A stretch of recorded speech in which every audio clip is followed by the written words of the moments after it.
Greetings, everyone. This is me again, Sahara, ex-Muslim, ex-Shia. So as I come to help the Muslims see for themselves and decide, today it's I have to correct myself on the thing road apologetics roadshow on this Thaddeus' case, and so it's been I was thinking about it. It makes sense. The Dr. David Wood way. In my previous live stream, I was saying, oh, going to the extreme case and saying, oh, Christians, he might be threatened or killed. But I think the way he was, I'm slow at getting it, right? But I really have a lot of respect for Dr. David Wood. He's a really good-hearted person, and he's a genius. So, so today, thinking about it, I realize, yeah, they're right. The Muslims who come here, I also sometimes want to, it's terrible. So they can give us death threats, and I was looking at it, like, why are you going to death threats? Oh, what Dr. David Wood was saying. But look at it this way, right? The Muslims can come and tell us or not come and say against us, even ex-Muslims, whoever is criticizing Islam, that they're Islamophobe. It's Islamophobes. They are Islamophobes. This is Islamophobia. And it's not right. When we have, so this is a lie against us. And they even call us liars. I've seen a Shia experience, a Shia coming here and calling me a liar, trying to cancel me. So that is okay. They won't be fired for that. And sometimes it's it gets on my nerves too much. Uh, so if what are you like? What is your problem? Like we can say this, right? So if a Christian, even Thaddeus, that whatever misunderstanding there was, perhaps, and he asked me to email him, and I didn't. I excused myself. So he said he's going to check my this thing, So very nice of him to take the time and check my channel, and maybe if he's here, we can talk about this. When he's able to come here, rather than what he said was email him. So I was saying I'm not well, so whatever, so we can communicate through emails, and I said no, like that. So, anyways, he said he's going to check my channel. Very nice of him. So another thing, I don't know. I had a headache and I'm more restless than ever.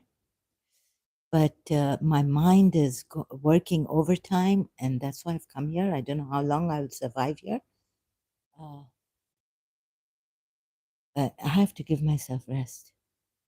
But I've come here. Okay, so as usual, my performance again may be low, and I may not be able to articulate myself very well. And the things I'm undecided about, I'll also share that. And another thing I want, again, a Muslim had come here, and he told me to listen to this video of, I think, Shabir Ali so, I've done all that, and but on every case, I don't need to, right? Because already he himself has said that these translators and whoever made the no, or whoever made the meaning out of this verse of women on men and men disciplining women, and in the end beating them, uh, were biased and all this, right? So I hope what on this self discovery, if we can have this much trust in us now, instead of relying heavily, or going like the way Abdullah Sahid, the Muslim, wanted me to go.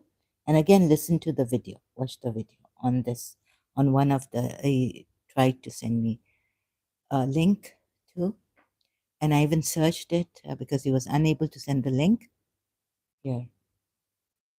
So I hope we can rely now on ourselves, like I've been doing, and So we can, to understand the Quran ayahs, look at it from all sides, yes. And then also, I do that also now, right? And I've been doing that. So sometimes I didn't, earlier on, I didn't have the articulation. So I tried to keep it easy, on easy contradictory ayats and all for myself, because I'm not qualified to be a debater or, to be a teacher even. So, but I felt that I should trust in myself now because there were certain things I found contradictions in the Quran ayats between them. And one or two is enough to make us leave this Islam. And it got worse and worse and worse and worse. So even if you remove the hadiths, like Crown Prince, like Muhammad Sahi or Abdullah Sahi now, here, or Muhammad Sahi on apologetics, he was, so he's changed his name, was telling someone or me that what do you think about Crown Prince of Saudi Arabia removing the hadiths? So I said it's a wise and sensible decision. Good start, a good start, but I'm worried about his safety. And then he asked me that isn't it better than he was telling someone else, or I don't know. So I don't remember. No, my memory is also weak. So on that, he was saying, isn't it like now only the Quran mostly concentrated, so the women's rights is better, right, would become better? No, the women's rights would not become better. I told him the Quran is worse. I mean, the Quran is the same, like it starts from the Quran, right? So, no, it wouldn't become better. Women's rights by just taking the Quran ayats. And I hope that, he was saying, please, please, please. And I was saying, please, please, please. I didn't know how to articulate myself. So, what I should have said is that, please, Abdullah Sahi or Muhammad Sahi, um, let us first do this, go through, now trust ourselves. And so we can see if we can understand the Quran ayats, because, and then not trust in the religious scholars, like he said, and then discover for ourselves if we find contradictions or what, right? So I went with him on this ayat also, like Surah 30, sorry, Surah 4 ayat 34, right? And he said that God, who obedience, oh, I've got this terrible headache. I had this, I've just taken a pill and I haven't given myself sufficient rest. So I have this damaged, vascular problem, I think, mental problem to articulate. So what he was saying is that the women are supposed to be devoutly obedient to Allah, not to the men, but devoutly obedient, guard Allah. Let's see. I try to understand this ayat. Let's see again. So righteous women, this part, are devoutly obedient to whom? Them guard what?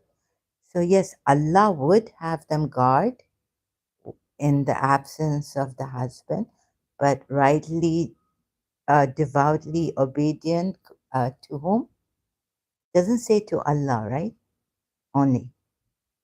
So here also, I think Abdullah Shahi was wrong about this, that the women are supposed to be obedient to Allah. Okay, if you say they are supposed to be obedient to Allah, this is what Allah means by writing it this way, but it's not clear, right? You've assumed. And however, devoutly obedient to Allah, then it's the same thing as coming to being obedient to men who Allah has made in charge of women, right? In charge or protectors or maintainers and maintainers, whatever word meaning you take of that Arabic word. He doesn't say devoutly obedient. It's the same difference. Same, like, my Christian friend, brother used to, same difference. It's the same, right? So obedience to Allah would be also obedient to, uh, and he was trying to explain that the Maryam, this word doesn't mean obedience to Allah. The word, like Muslim submission, or from the word Muslim, submission means only submission until Allah is put. So we assume that whenever the word submission is put, it's for Allah, unless, like in Surah 4, ayat 60, something, where you have to be fully in submission to, submitted in submission to Prophet Muhammad's decision, right? So Dr. David Wood was explaining that ayat. Actually, worshipping, he goes ahead to explain step by step how the Muslims are worshipping Prophet Muhammad by completely submitting. You're supposed to only submit to Allah, but their submitting to Prophet Muhammad would mean that it's a worship of Prophet Muhammad. Since submission is only to Allah, where the ayahs where it just says submission, right? We assume that it's only to Allah, right? To Allah. The submission is to Allah. So this, anyways. However, I should have shown um, uh, Abdullah Sahi, the Muslim gentleman who came here, like this. Let's look at this ayat first, right?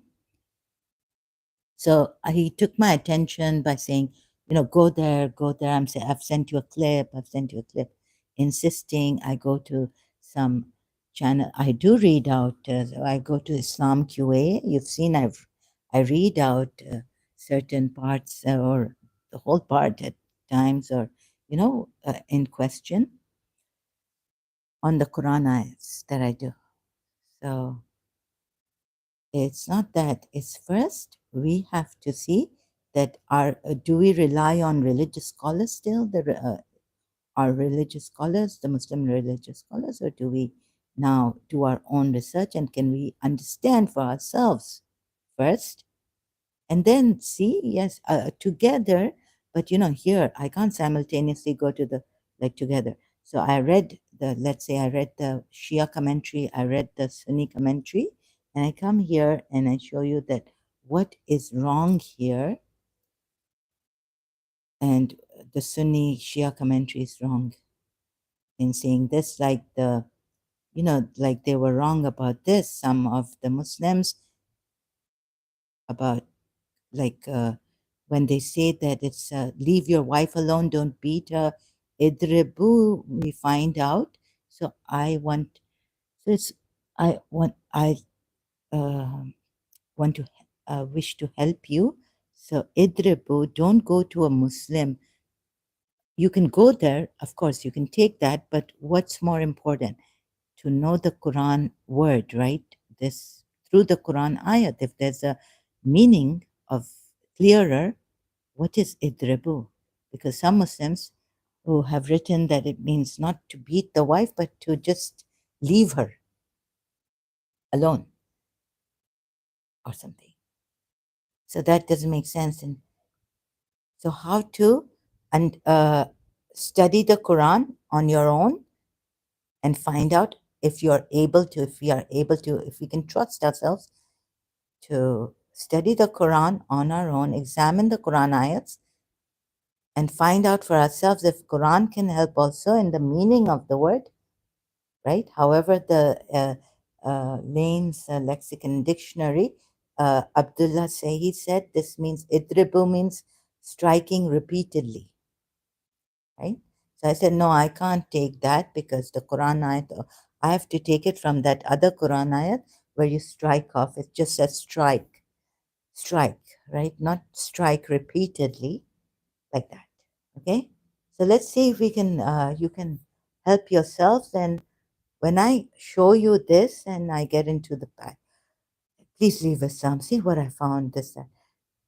let's see if you can also trust yourselves in understanding the Quran ayats, where there are problems, where there are contradictions that I point out. And I not only point out, but try to go in detail, step by step explaining, right? So you can do it yourself now, hopefully, and not like, yes, read that's your background, read the tafsirs and all that, like what I learned for like 20, 25 years, right? I have to put it in like 2 hours. So what I mean to say is that how I've learned it. So this is the style I've chosen, right? And I feel that Allah, as a Shia Muslim, that I need to understand Allah has to communicate the way in a way that I should understand my Quran as, right? Rather than being a religious scholar in my religion, it's for all men of understanding. It even appeals to the men of understanding, the ones who have akal, intellect. So this, okay. Um, so like that, that's why I didn't, said Abdullah say, I didn't agree to him to go to that clip, right, about this ayat when I can understand it on my own. And there are Muslims who put a wrong meaning to idribu when I found out the meaning of idribu myself, not through the Quran, not through the hadith that says hit with the one which says hit with the toothpaste. And there's a contradictory hadith where the husband hit the wife so much that she went green. And Aisha said that the believing, I haven't seen any woman suffer more than the believing women. I didn't rely on those hadiths, and neither would the Shias rely on those hadiths, which the Sunnis take as sahih or even weak, but it's in their sahih, sitta, the six or seven, six, the ones they take, the Sunnis, as sahih, as authentic, right? The Shias don't take that. Those, they may, uh, if it goes with the Quran ayats. And so, and the chain of narration, yeah, and even if the chain of narration, I don't know how the Shia, if it goes against Prophet Muhammad, there were many enemies, and if it even comes from the Ummul Mu'mineen, uh, like Aisha or someone, they would not take that hadith. They would shows that Prophet Muhammad was, you know, ridiculous or something, unreasonable. Oh, so like that. Shias won't take it. So you see, first and foremost, is there a uniform agreement here when we examine these ayats? So if there is not about idribu, we don't go to some dictionary. If we can find a word like because of war in a battle, it so ayat, there's an other ayat which uses idribu. So that wouldn't mean like leave them alone, don't beat them. Cast them aside. This idribu means cast them aside. So, right? Sorry, I sometimes I don't know. Oh, oops, there's one left. Why am I throwing it away? Sorry, excuse me. Uh, please forgive me. I know not what I'm doing, but I'm doing my best here. I came here, and I would make mistakes. I will be making mistakes. I apologize. But this again and again, rechecking and reading. I even recently, before even coming across Muhammad Sahi or Abdullah Sahi Naistin here on this ayat, I had read this ayat. So I was like trying to understand whether obedience is to Allah. And then I said, yeah, but it's the same thing. In other words, obedience to Allah is obedient to the men, right? Even if we take it that way, even if some Muslims take this ayat to mean obedience to Allah, it would mean Allah's telling them obedience to men. Obedience to me is doing this, this, this, right?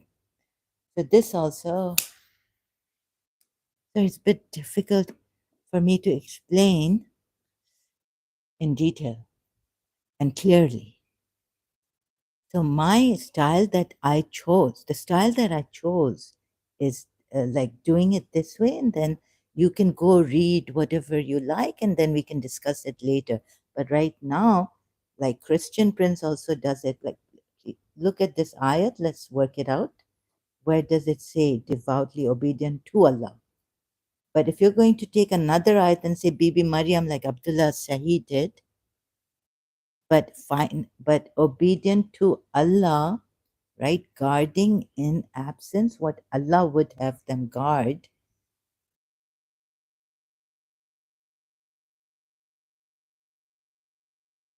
Let's see, obedience.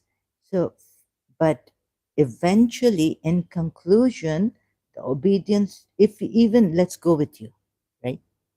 If even you mean that this word obedient for Mary, she didn't have a husband, it meant obedience to Allah. But here, she has a man who is in charge of her, right? And so the obedience would be, in conclusion, to Allah, to men. Like taslima, see, always submission to Allah, submission to Allah. But then when you come to Surah 6 ayat, oh, sorry, Surah 4 ayat, taslima, full submission to Prophet Muhammad's decision, there it's Prophet Muhammad, not Allah. So you can't take a ayat, a word of saying that to Bibi Maryam, Lady Maryam, it was applied there to be obedient to Allah. So this word would be obedient to Allah, right? You can't apply that word like that, telling the Muslims that here, since or the obedience word used in Surah 4 at 34 would be to Allah. You can't assume that through Bibi Maryam's word, because the submission word is used in the Quran for Allah. So we assume, yes, there is to Allah, submission to Allah, submission to Allah. Like Suleiman, Bilqis, Surah Sad, no, sorry, Surah Nahl ayats, submission, it only says submission. And it would mean to Allah, right? But now Allah uses submission. Now, this, according to this ayat, according to the context of this ayat, 64 or 65?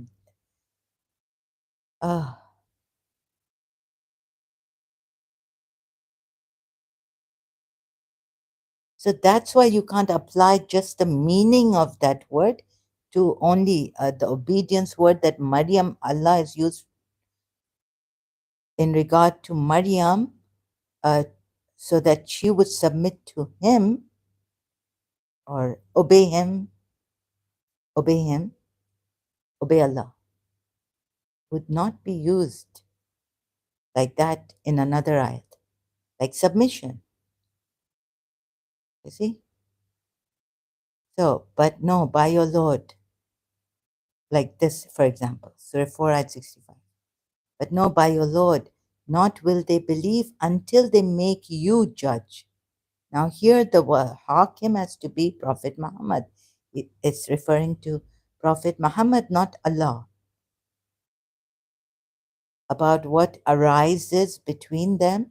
Then they find not in themselves. Okay. Sorry, any discomfort about what you have decided, and submit in full submission.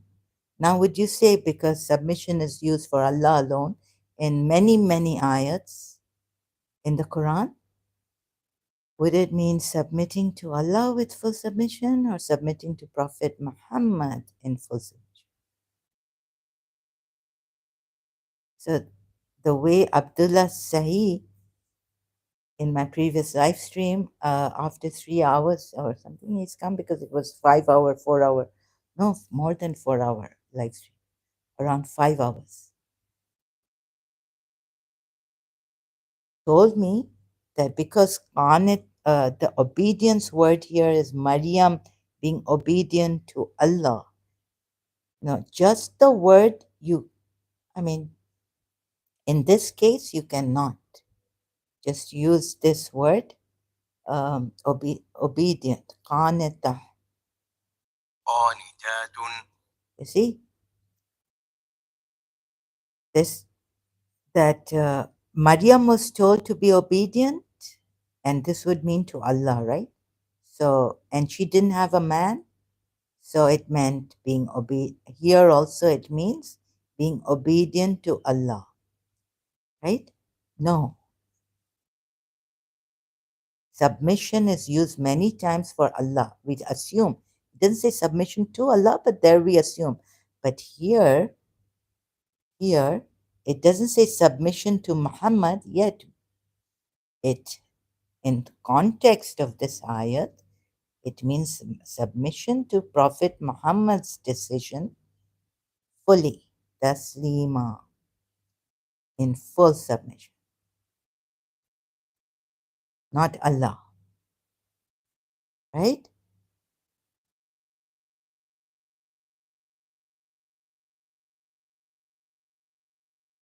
So that's why you can't assume. That means you've assumed that this obedience here in Surah 4, Ayat 34, and you've assumed wrongly, is only to Allah. Yes, obedience should be only to Allah, but there's obedience to your authority, ones in authority also, right? The ones in authority amongst yourselves, you should obey them. Anyhow, that's a, how shall I, in other words, put it and explain? So this is a wrong way. I can't explain it another way, so sorry. This is a wrong way. And sorry if my voice raises, struggling, and I feel I have no patience for my, even the pain that I'm feeling right now. So it's there, chronic, long term. But I'm, wanting to do this. I want to do this. Okay? You see this, obedient, not to Allah, to the men, to the men. Right? That's why. Guarding in the unseen that which to them orders. Orders. Now, here, when Allah is ordering them to guard, yeah, I checked Surah Mu'minun ayats or Surah Ghafir, no. Surah Mu'minun ayats is confusing. So, what happens is the women are the believing women are supposed to guard the private parts and all, right? Yeah, so here you would also, another thing is that you would say it's only that they have cheated on you, and it's not even that, it's fear of that. So they, okay, now let's, okay, so Abdullah say he was saying that cheating is good or not, and all this, right? So here you could assume that guarding what, no, take the ayats. Where are women, believing women mentioned, and what has Allah told them to guard, right? Yes, the private parts and not to do zana, right? So, okay, this could be about zana, and not to go naked, guard the private parts, not to show them to others, and all this, except for the husbands, and so this, and other parts where they can't, na-mahram, to the mahram, like to their brothers and sons and all, right? And then by Allah, right, they're told to guard. And this could, you could say it's zana, or even showing some parts of the skin that you may gather from those ayats that Allah has told the women to guard. And like the prophet's wives also are supposed to ask, the men are supposed to ask the prophet's wife from behind a curtain, right? Hijab. They're not supposed to be shown. They're not supposed to show themselves to men. Remain behind the curtain, hijab. Surah Ahzab ayat 50, when he was shy and Allah, all that, right? And those from whom you fear. Now you see, Allah goes to nushuzahunna. So now he goes to a more general term of ill conduct.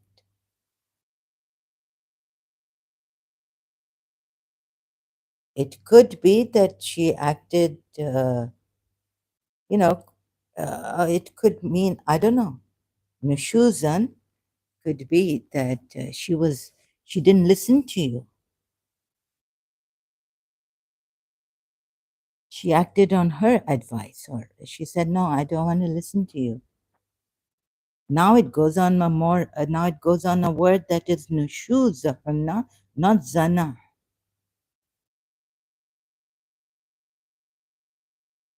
Which I showed Abdullah Sahi in this ayat, the Surah Nisa ayat 128.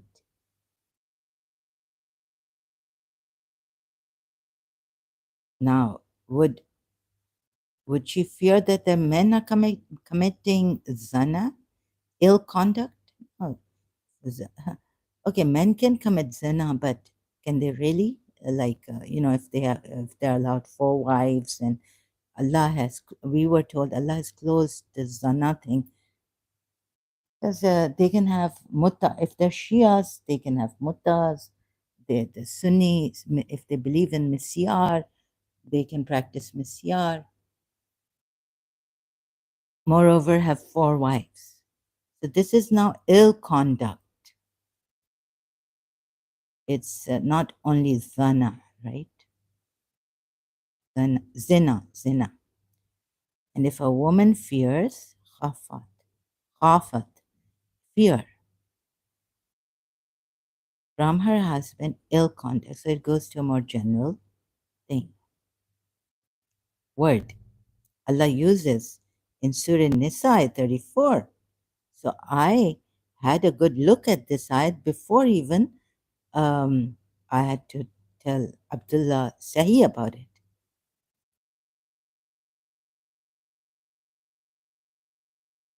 And for some moment, a little moment, I had a cognitive dissonance, thinking, "Oh, isn't she supposed to obey Allah's orders?"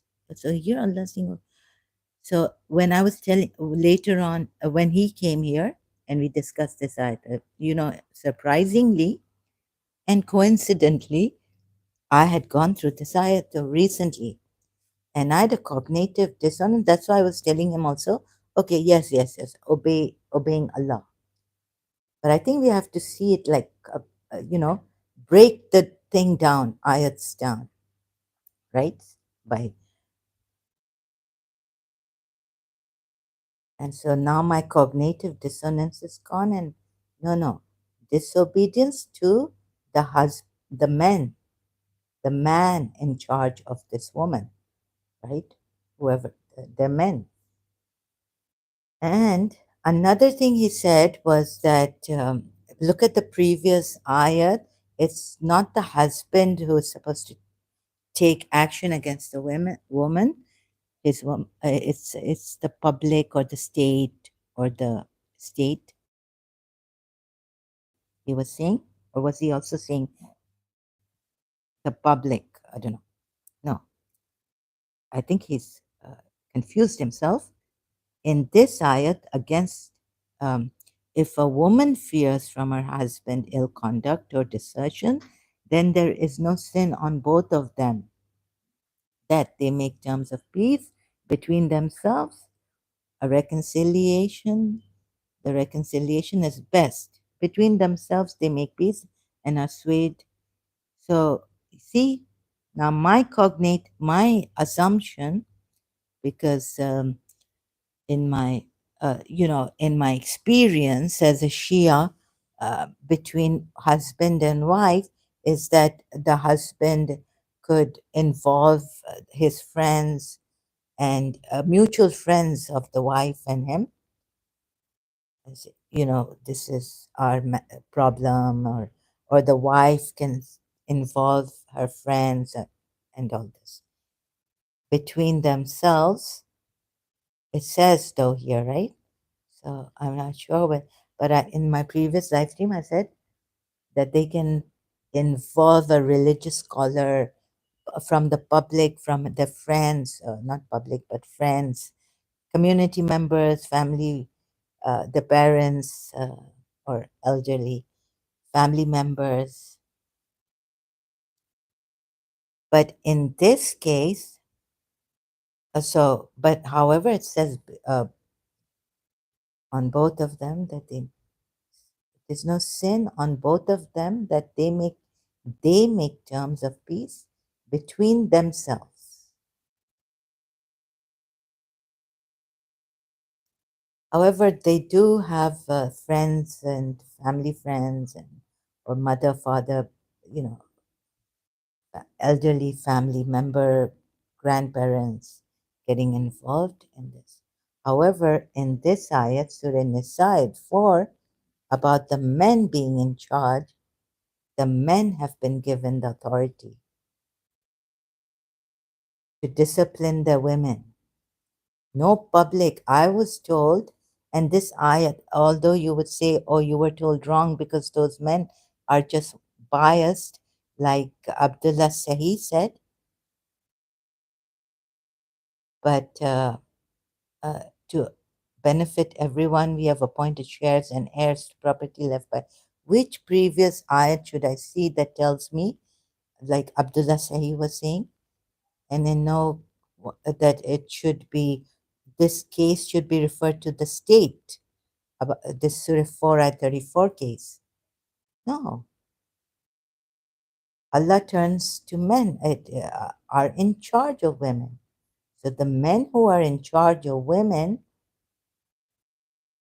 will be taking action, not the public, the state, or anyone else, the religious scholar. Even religious scholars cannot intervene in this between husband and wife, or their men, the men's women. And I agree to the majority Muslims who have done this, that they've practiced this. No, if the I was told, if the husband tells his wife not to go to to her father's and meet her father's house, she has to obey. He doesn't have to give any reasons, and no one else is supposed to intervene. No court, no Sharia court, or anything, or anyone, or any organization, or any religious scholar, or any counselor, religious counselor.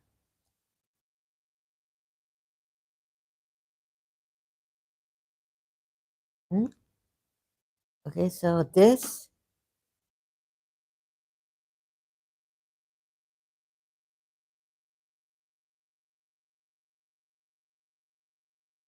yeah, now seek no means against them. Idrabu doesn't mean seek no means against them.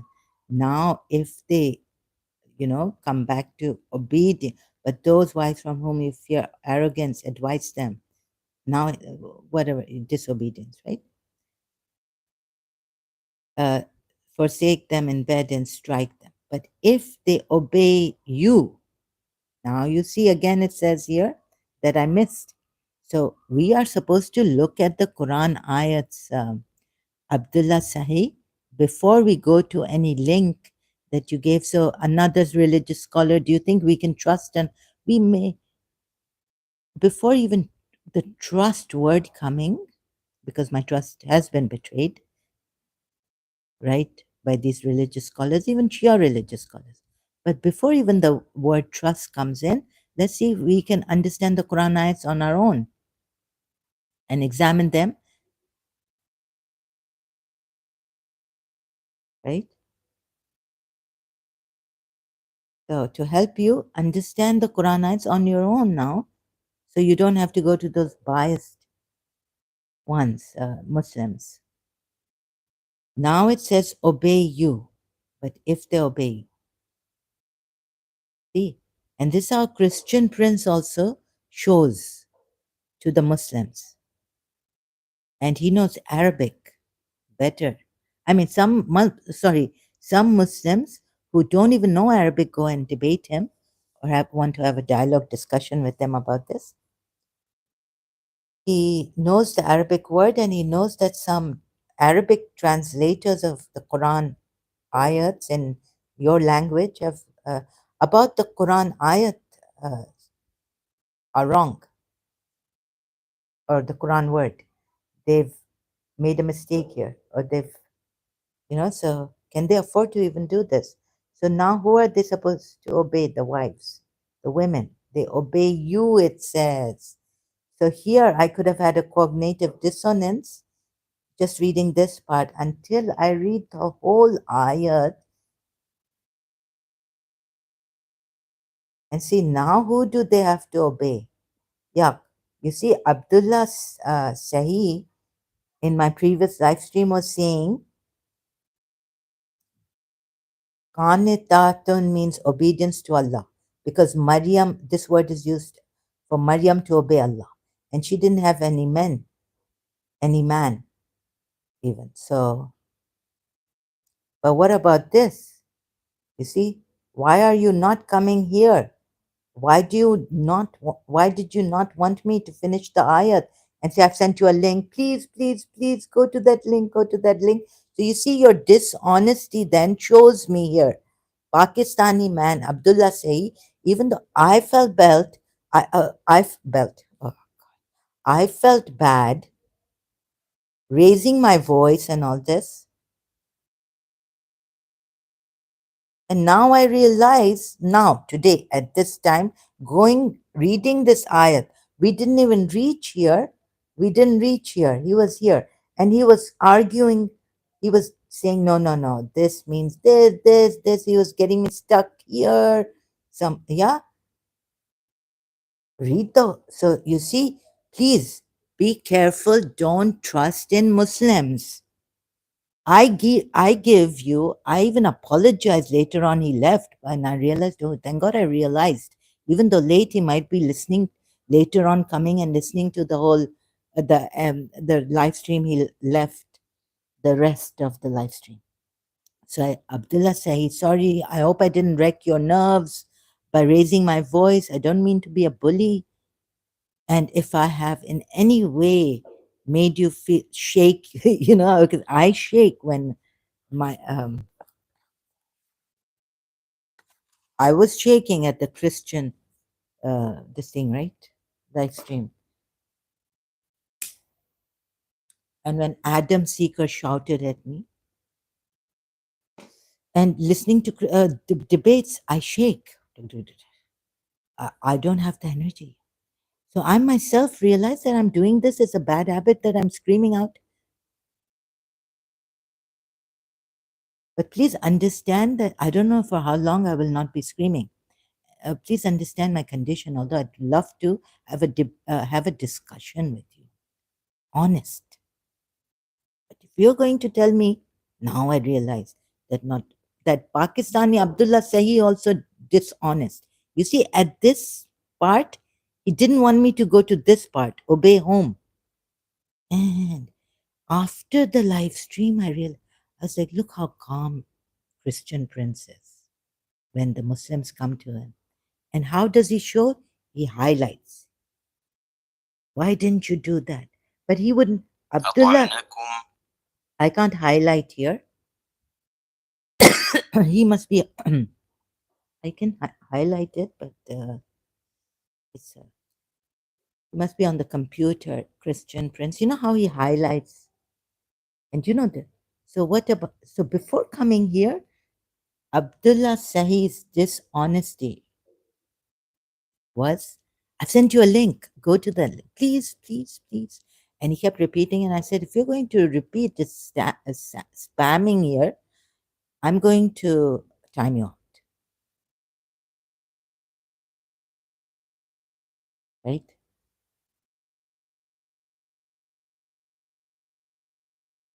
You see how dishonest they are, these Muslims. Even to yesterday, live stream, Pakistani Canadian.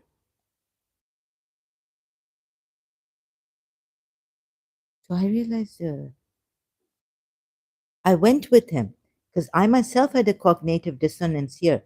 Couldn't it be on Zana and what Allah wants them to guard? So, oh, it means that they should be obedient to Allah.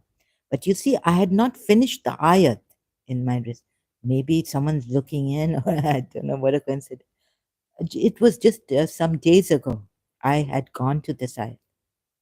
I was doing other ayats, like, but I have come to the women's rights, you know. And of course, they say, like Abdullah Sahi said to me here, that these are just differences between men and women. But when I showed him this ayat, he said, I have to go now. It's 3 o'clock, 3 a.m. in Canada, right? Which I, sorry, Surah Nisa 128. What point was it? The point was, oh God, I just lost it. Desertion. Oh, what was the point? Huh? He ran away, saying that it's 3 a.m. I think he ran away. I'm sorry, I suspect. Look at the dishonesty, right? What was the point?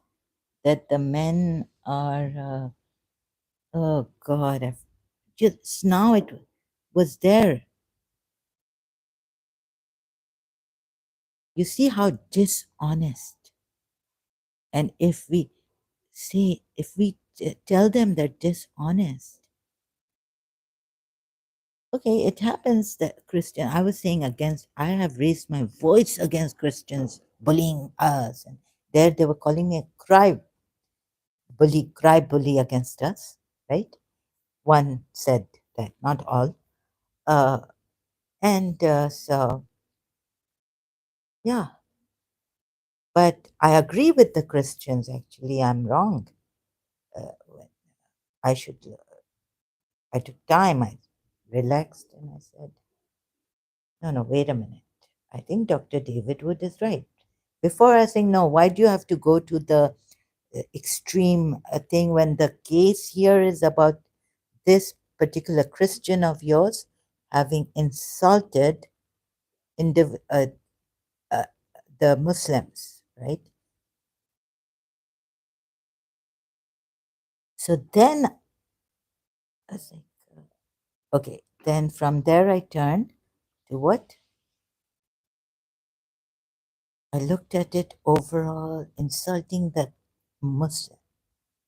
It's not that we have the Dr. David Wood has jumped to in that we, saying that he criticized and he was fired, that now the Muslims would be coming after him and killing him or unlivening him or harming him or putting the case of blasphemy on him. No, you see, the thing is, we have to look at it this way,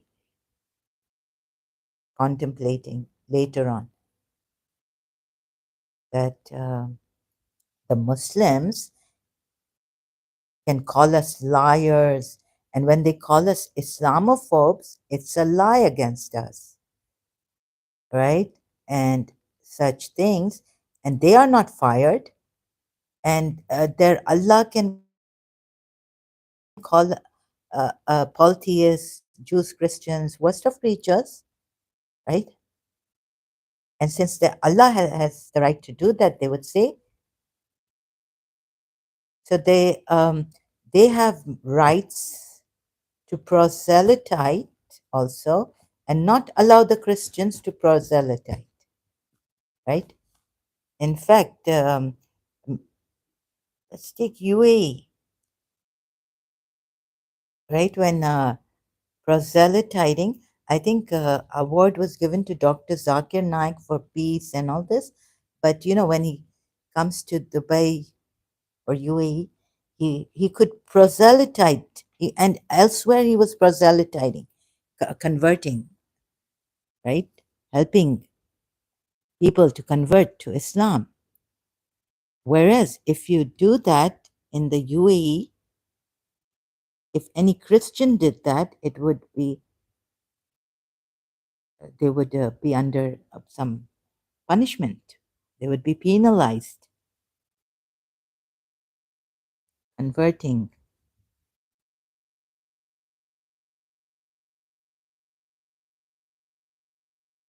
So there's a law against it, right? The federal constitution declares that Islam is the official religion of the country. The government confirmed it illegally to convert from Islam, and leaving the Islamic faith is considered apostasy, a crime punishable by death. Wikipedia. The freedom of but Dr. Zakir Naik, I saw, used to come to Dubai and peace and for all that, right? So elsewhere he's proselytizing, converting people to Islam. There's a contradiction. So you have more rights than even the Jews and the Christians and the Hindus.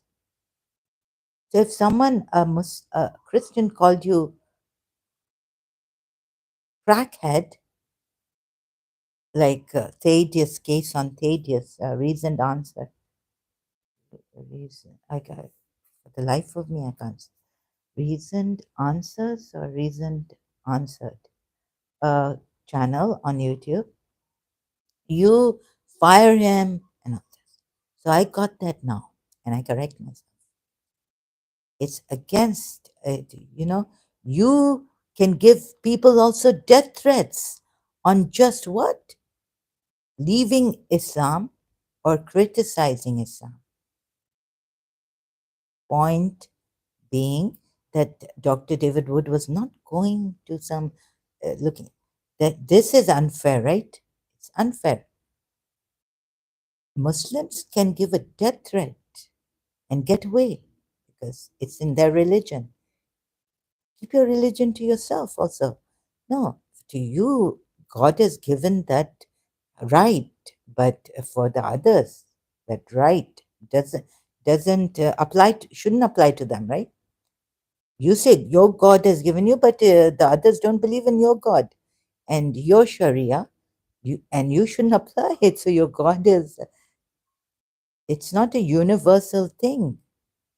Even though your God's hakikat could be universal, not everyone believes that, even atheists. And even though Allah and there's others also believe in the same God, like universal, universally existing, but they have different laws in their religion. You can't apply your religion on others, but you can threaten them, and they have the thing that you can criticize Christianity. Yeah. And they won't give you a death threat. They won't even kill you. Christians can leave, unleaven you, sorry. And Christians can leave their religion, Christianity, and they will not be penalized in the least bit for it. Right. They will just, no more. They don't need the church, so the church can excommunicate them. So what? Because they've left now. It doesn't matter to them whether the church excommunicates them or not, right? So, but that way, in that way, looking at it, that's why Dr. David Wood was going to we are given death threats. We on just criticizing Islam on the just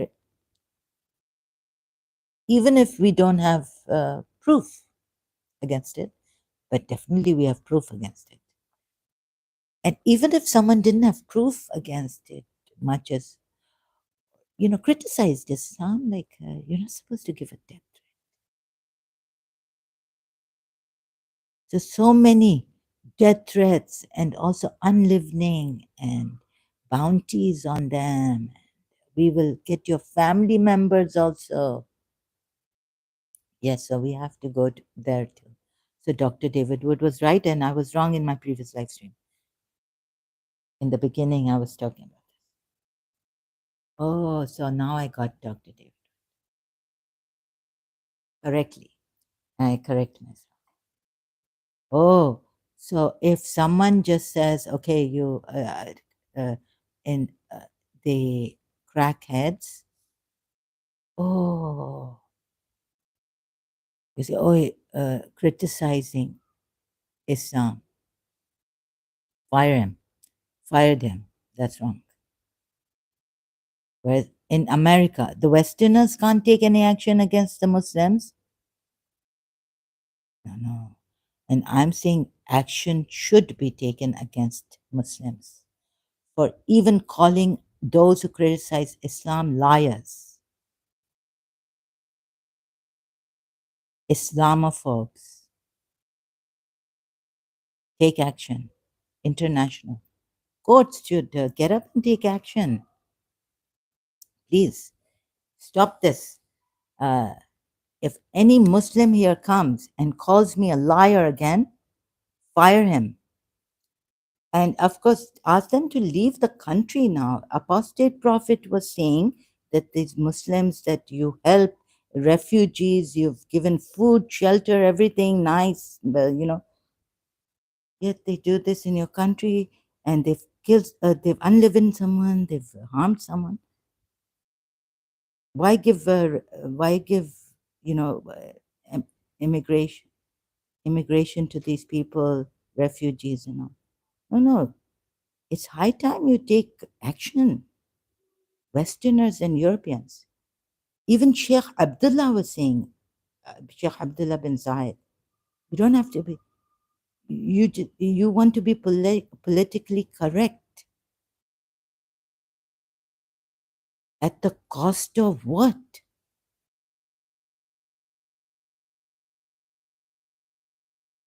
No, no, I'm sorry. Just one person has a.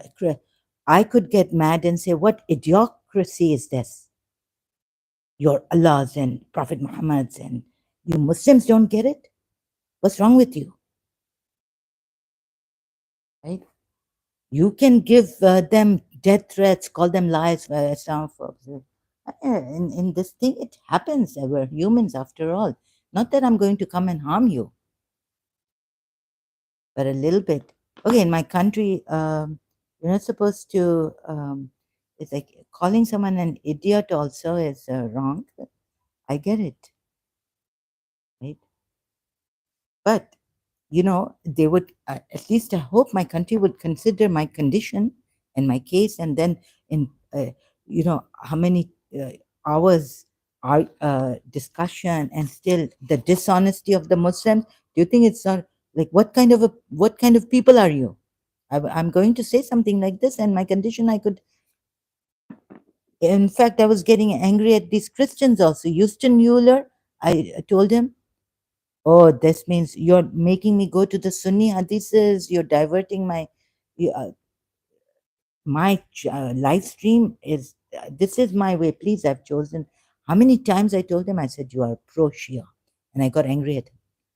You see, and now he's going around saying every time he something in the Christian channel that oh she lied against me. She called me a Shia. She lied, as if I intentionally lied against him.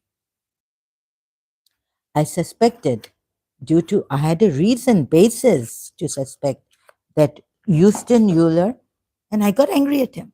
And he keeps saying, right, that she lied. I said it out here that, oh, you are a Shia then. And then he got me also. He said, no, you are a Shia because you are lying to us. You haven't left your religion.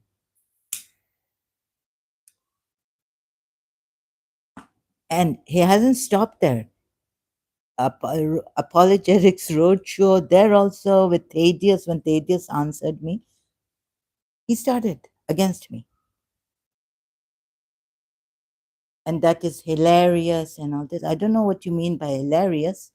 I'm sorry. When even I think what they mean the Westerner style is, uh, just don't want to get angry. So they say this is hilarious. This is funny, strange, right? I think that's what they mean.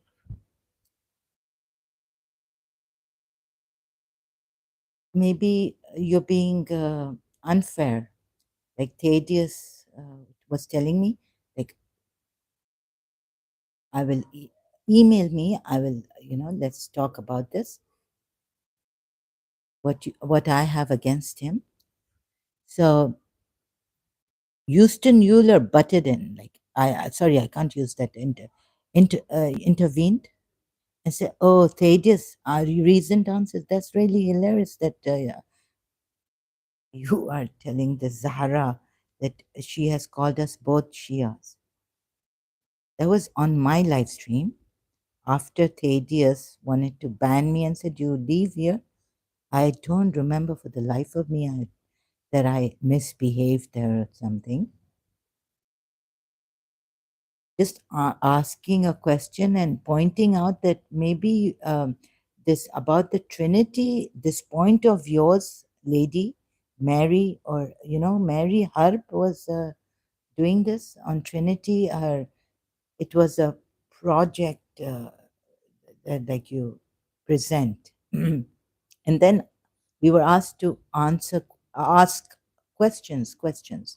So that's when, and if someone in the live chat, if I oh that's really oh that's but that's not a good point, like in the end if I forget, so I would keep while she's presenting, I would put the comment, maybe I did that, I'm not, or someone then started to talk to me and I was answering that person in the live chat, and Thaddeus thought that I'm a fake or what by questioning Trinity. So he told me, if you don't go, if I can remember exactly, right? Something like, if you don't leave, I will have to ban you. Or, yeah, like that meaning. So that was long time ago. And I thought, oh, you Christians, you can't take criticism against Trinity, your own religion, but we can't. But if I said that there, he would time me out. He would then ban me. So this was there, yeah. This I detected in some Christians online on social media. The bullying thing is that I don't know where Christian Prince. Yeah, I think the Westerners and Europeans have had enough with the Muslims, and I've also from the beginning when I used to look at my Quran ayats and want to come here, like I was like, oh my god, and then coming here and then Salahuddin coming in, I had such a difficult like, why can't he understand? I was angry from the very beginning because it is very heavy. That what is this? My religion. And those Shias coming here like Taimur also and saying that I was never a Shia. So the Shias coming here telling me I was never a Shia, I'm lying. The Christians, when I say that, oh, are you like, not politically right in words, saying that, oh, you're a Shia. But I think what I should have said is, are you a pro Shia to be clever and not, not stupid? So then they can use it against me all the time. And she lied against us. The Christians are like this, like the Houston Euler going on, saying that, oh, she lied against you also and me. This also. Okay, so, and it's very hard for me to trust in anyone. And so I tell myself, I do, that when you go, then how do you expect the Muslims to trust you? So I decided that since I'm doing this, right, that you do your research, not just listening to me, but I've said this before also, like you learn the way I'm showing you, sorry, yeah, the way I've done it, and I share with you. If you like it, you do it this way, and you do your own research then.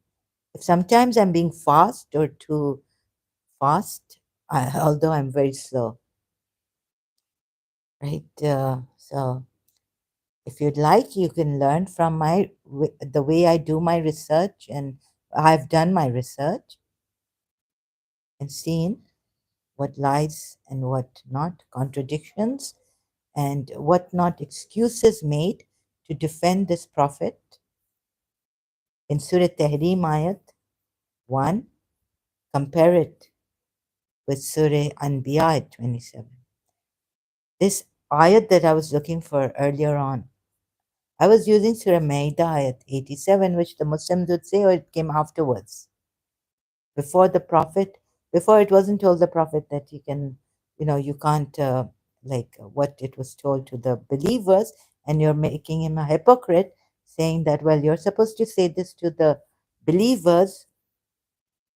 Allah said, what Allah said in Surah Maida 87, I think, 86, 87, not to make unlawful what Allah has made lawful for you.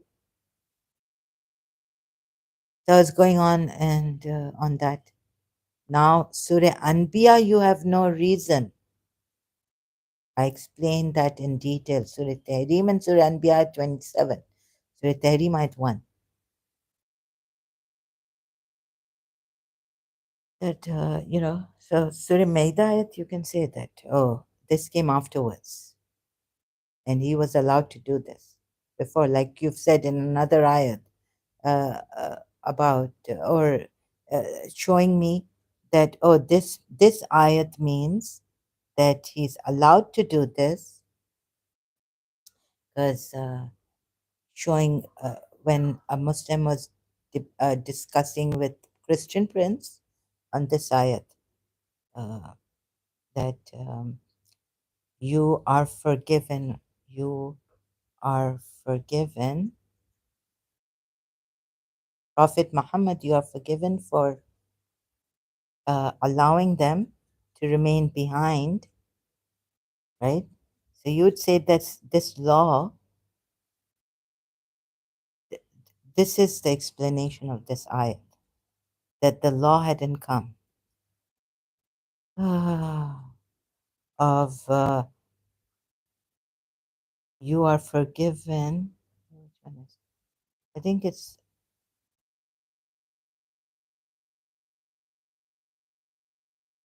Surah Baqarah ayat, right? Is it Surah Tawbah ayat or Surah Baqarah or Surah Anfal ayat? Oops, sorry. Allah would not hold you accountable for unintentional. No. Prophet, you, and they say, I'm a little now tired.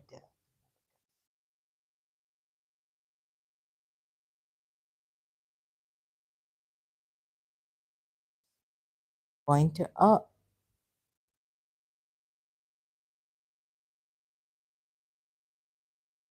Prophet, meaning Muhammad. Was that right?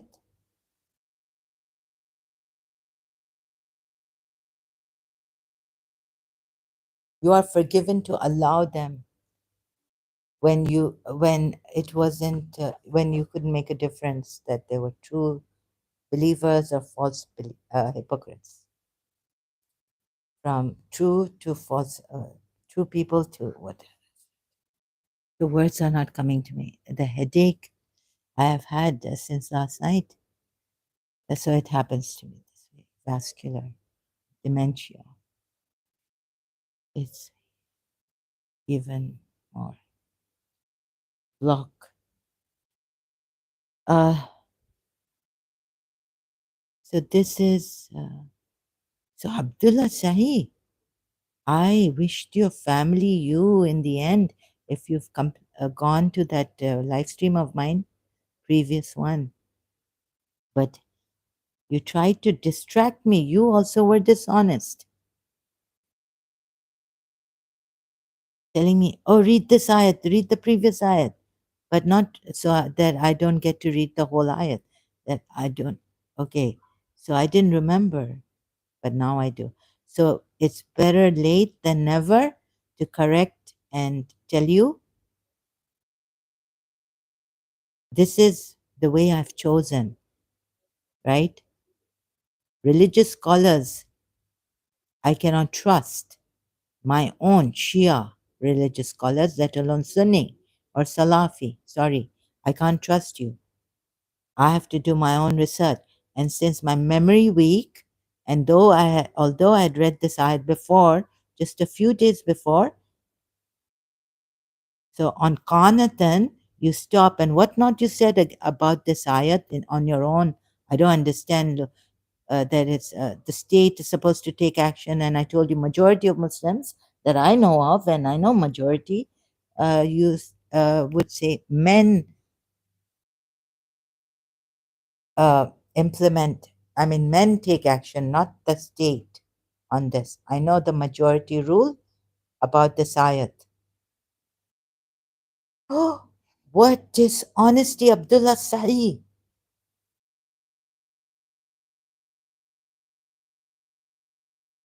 I'm shocked.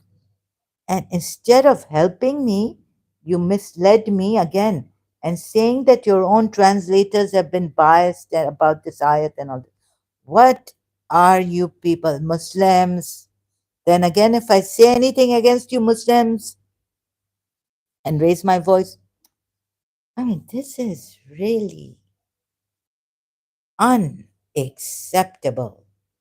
Hello, people, this is unacceptable. Then they start crying and firing people for anti Islam. This, using their freedom of speech, when you can use death threats against us, bounties on the Pakistani Faraz Parvez sexually assault his niece. Oh, get up. We have to get up. In Pakistan, I was telling the Shias, women from my Imam Barga coming out. Shouldn't we now come out on the street? How many of us have been, you people have been widowed, lost your children, this, that, come out on the street peacefully. I say, we will not take it anymore from the Sunni extremists that you are coming in our Imam Bargas and you're bomb blasting suicide and you're going to our juluses. Now I'm saying we should come out against these Muslims. Take action. Stop them. I'm not saying harm. Protest peacefully and in a way that we get the law changed to tell them you have no right. Muslims, you have no right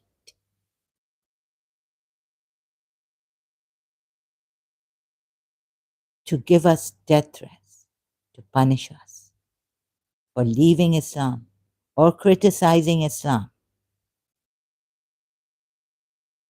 And sometimes I worked it out that this is a mental illness. Your Allah doesn't have good judgment, you know, from Quran ayat. So how can you have good judgment, sound judgment? And I'm trying to show you in a honest, and you have no, you have no, this means, you know, our Shia Islam, Imam Zain al-Abidin, is to raise the human being's dignity, integrity. If you don't have integrity, how can you have dignity? Muhammad or Abdullah Sahi, after 3 hours you come here, and I appreciated that, And Houston Euler, oh, you saved me from Houston Euler. And how this is dishonesty, right? So I tell myself, although in London there was a time I just didn't have anger. Oh, moment in my life that it struck me.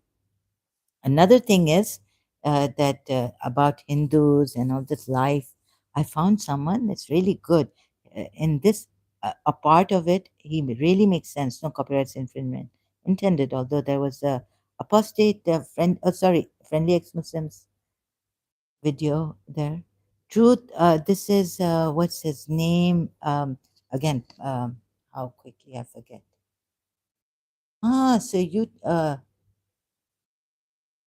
my God, Abdullah Sahi, how deceiving you are. Now I can see it. अरे थोड़ा तो integrity रखो. Integrity नहीं है, अपने आप को मुसलमान कहते हो. एंड सऊदी क्राउन प्रिंस का वो यूज किया है कि हदीसों को. ओह कितने क्लेवर हो तुम लोग. It's beyond me.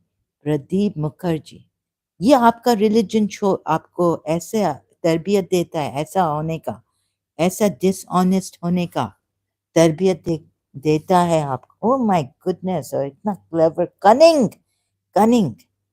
So we are dealing with, anyways, human beings are food. We are the devil's, the God's king's food. Pradeep Mukherjee has said this. His name is Pradeep Mukherjee. And finally, God has communicated the true God. So it makes sense, right? Because nothing, like even the religions, even I would tell, Christianity didn't make sense to me.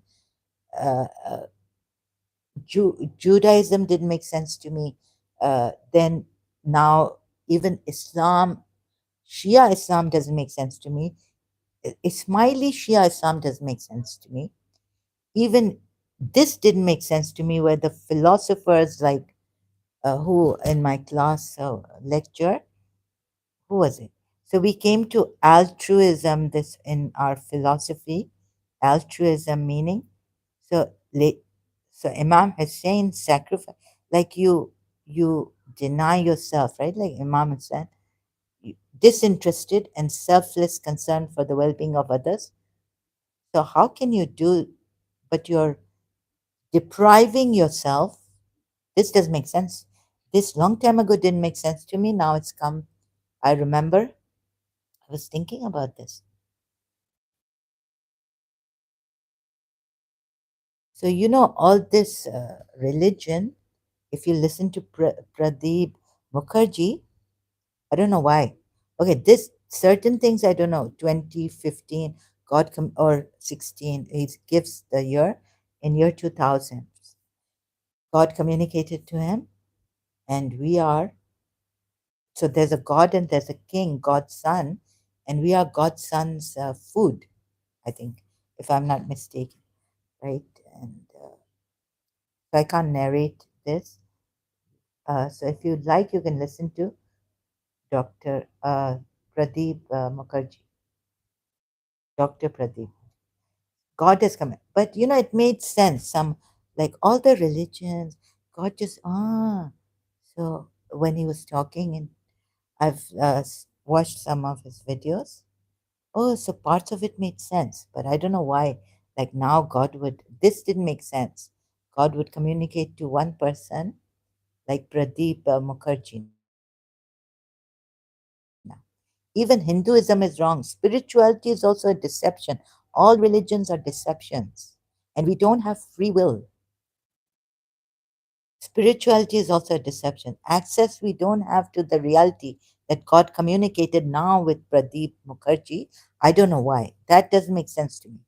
But the rest makes sense to me that he has said that all the spirituality not working for me. I'm trying, like I was like trying this meditation, and I said, but I've already tried this, and evil is worse than good. I've tried to be So, positive affirmations and go deep within yourself and find that light within your deeper self, ignite it or activate it. Positive affirmations. Recently, weren't making sense. So, material and all scientists saying this also doesn't make sense. I mean, sorry, it is a deception. This makes sense about when Dr. Pradeep Mukherjee talks about it. It makes sense, at least this much, that this material life will we don't have. This is all a hypnotic state of the God, the God's Son who has created us because he wanted to create something like his father. I don't know why God had the son and all this, right? But that doesn't make sense. But he had a son, and it makes sense the son wanted to create like the father, God, and he couldn't. And then God said, okay. The father said, okay, I'll allow you to create. So creating human beings, and this is the king's creation, the God's son's creation. All that does make sense. But what makes sense is that we don't have access to the real thing, real God, and why we were created, but we are in a we are the hypnotized ones, like a puppet for God's son's food, for God's son's food. He created us and we are grimes, says Mukherjee. And we don't know. We can't get it. So we would not, he explains why God wouldn't want us to reach him or find the true God because we don't have access to that. We are a secondary creation by the king, not God. And we are the king's food. And we don't have, so whatever the mind, our body, physical form, and personality, we don't have, doesn't have the reality. It's all, our scripts are written by the soul, and it's amazing. The rest is amazing, yeah. But it's a doomed thing. We are nothing but God's son's food, who is the king, and thus no one has been able to tell us what is the what is the creation, how it was all created. It's all a deception. That's why we don't have access to the truth. Even Hindu spirituality, deep spirituality, is a deception. But he said we can get enlightenment if it is written in our script, like Buddha's script, prescript. There's no predestination or anything. And from ourselves, even through like consciousness and being one with, this is all a deception because it's imagination. It's a imaginary creation of the king, the mind, our body, and all this, our personality.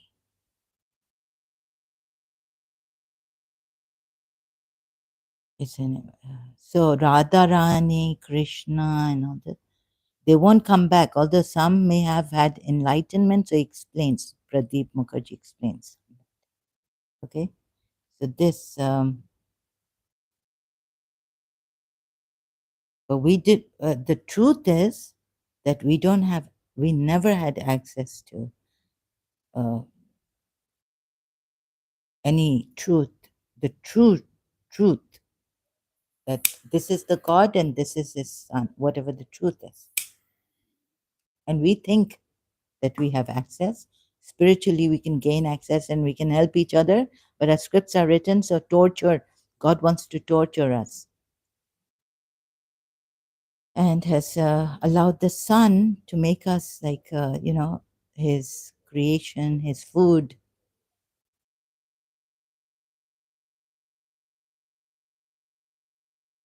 Okay, so this, see the Christianity, spirit, everything. It didn't help for the long run, and Davies also could be just God. Somehow he does approach us, but we would deny him. Because you see, in Christianity also, how many Jesus Christs have come saying they are the second coming of, they are Jesus Christ, but they've been denied by the Christians themselves. So this game will, deception, it's a deception. This game will go on. Jesus Christ will never come back. The true one is gone, right? That one, that Jesus, and even the Kalki and Krishna saying, I'm going to come back, it won't happen. He's not going to come back. But we create, no, whatever we have imagined or something. So I could be thinking, oh, this sign, it's a illusion, it's a delusion that I'm Radharani and I have signs. But that's also an illusion. It's not true. So God is playing with us. His Son has created us for His food, and we are being tortured. And we are, oh, that I was Radharani. Oh, I got this sign, yeah. I got that sign, yeah. And Krishna was dark. Oh, yeah. I even know who Krishna is in this life, and he's dark and all this. And he's the most handsome, and this and that. So what can save us is Pradeep Mukherjee. But yeah, we now God has communicated. So we have to listen to him. He's like the messenger of God. But that like have to listen, that makes sense there, the have to listening. But in this, please don't compare it to this, that we have to listen to this message. There it's a different thing what Pradeep Mukherjee says. Unless a prescript written by the king, the God's son, had that we would get enlightenment. So no matter what we do, if a prescript is, the soul has not written, and there's a soul also, but it's not in us, it's outside us. So this the king used the soul to write a script. It's written. So human beings also torturing each other, and we want to become good, and we fail. But we can try, and it works sometimes. It's all the good and the bad here is also a illusion. So we may think we are good. Yes, we have done some good, and she's bad, and she's the covert narcissist, and she's the witch. But even she is helpless because the script is written. And the script, if your script, like Buddha's script, had enlightenment, that when so only what pure awareness, something you get in touch somehow. Your no, your energies are activated by God somehow, and if your script has that activation, then you get enlightened. But what did Pradeep Mukherjee say? But it's not due to the steps you used to get enlightened. It's your script already, your prescript had it written before. You were created by the God's Son, King, he's called, right? It's not because the steps you took. So Pradeep Mukherjee says, yes, Buddha had enlightenment, but it's not because of the things he did. Or Maharishi, or whoever like that. He knows had enlightenment. It can't be because of the steps you take here and the spiritual path, even without the religious path. Religions also are deception. The spirituality is high as they give you is all deception. These gods and all are evil.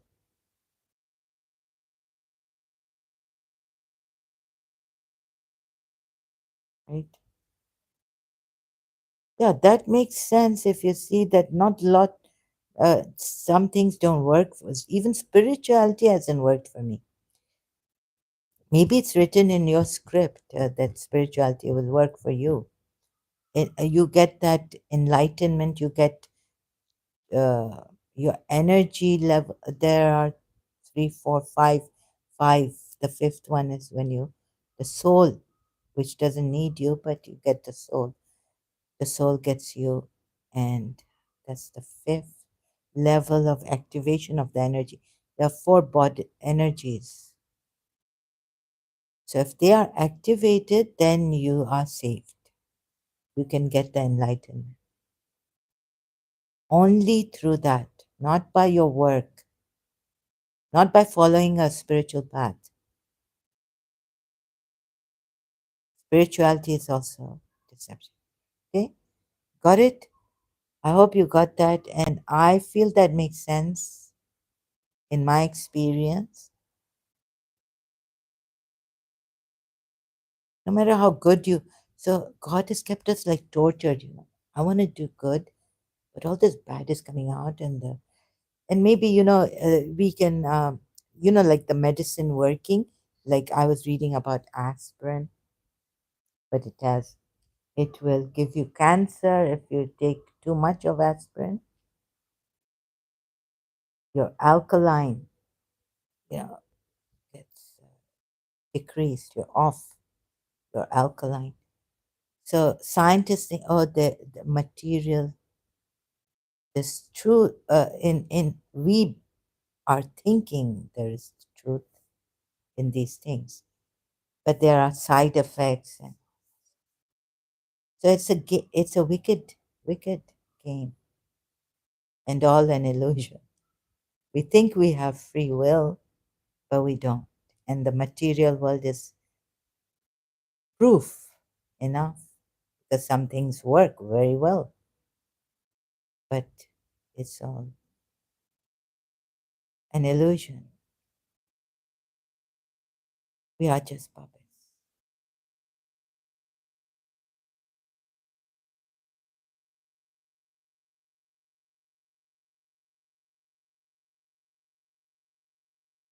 So so please don't compare that if you say, oh, now use Pradeep Mukherjee, that you have to. We have no way of knowing, having access to that reality, the God and his son, King, that has not been accessible to us. It's not permitted. So we have to rely at least this much blindly on Mukherjee, Pradeep Mukherjee, and what God has communicated to him. Uh, that all these religions are, yeah. And there's, you see, so much like you can't get to God. Shia say he's beyond his creation, not his exist. He exists, but not in the way not in our way. No one created him. So, and he's not in this existence, our existence. So he's unreachable God, Shia Islam. Then Sunnis have this, that yes, he's reachable. They can have perhaps oneness with him. He is maybe, I don't know what the Sunni belief is. He says attributes, so that means I have to read more on this again, refresh my memory, what the Sunnis believe. Can we reach him? Is he energy? Is he his attributes also? So, but we can't see him. He, you know, he perceives him. But we can maybe be one with him in Sunnism at least. And he's the Haq. So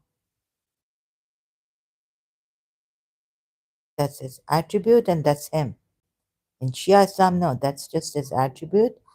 He is not his attribute. He's not Haq. He's not even light and all this. So this wicked thing goes on and on. Because God, this Pradeep Mukherjee, what God communicated to him this time means that he never gave us, he never wanted us to reach him. He doesn't fulfill our wishes. Some wishes may come true. We think that God then exists and fulfilling our wishes. But some people's wishes don't come true. And not every wish of ours comes true. If some wishes have come true, not all wishes come true. So he's kept us, his son has kept us in this that, oh, yeah, God exists, maybe God doesn't exist. Then the scientists will say material realm proof here. This is all we have. And then, this goes on. And so scientists don't get God. Religious people think they have God, but they have really not God. And so this wicked game goes on.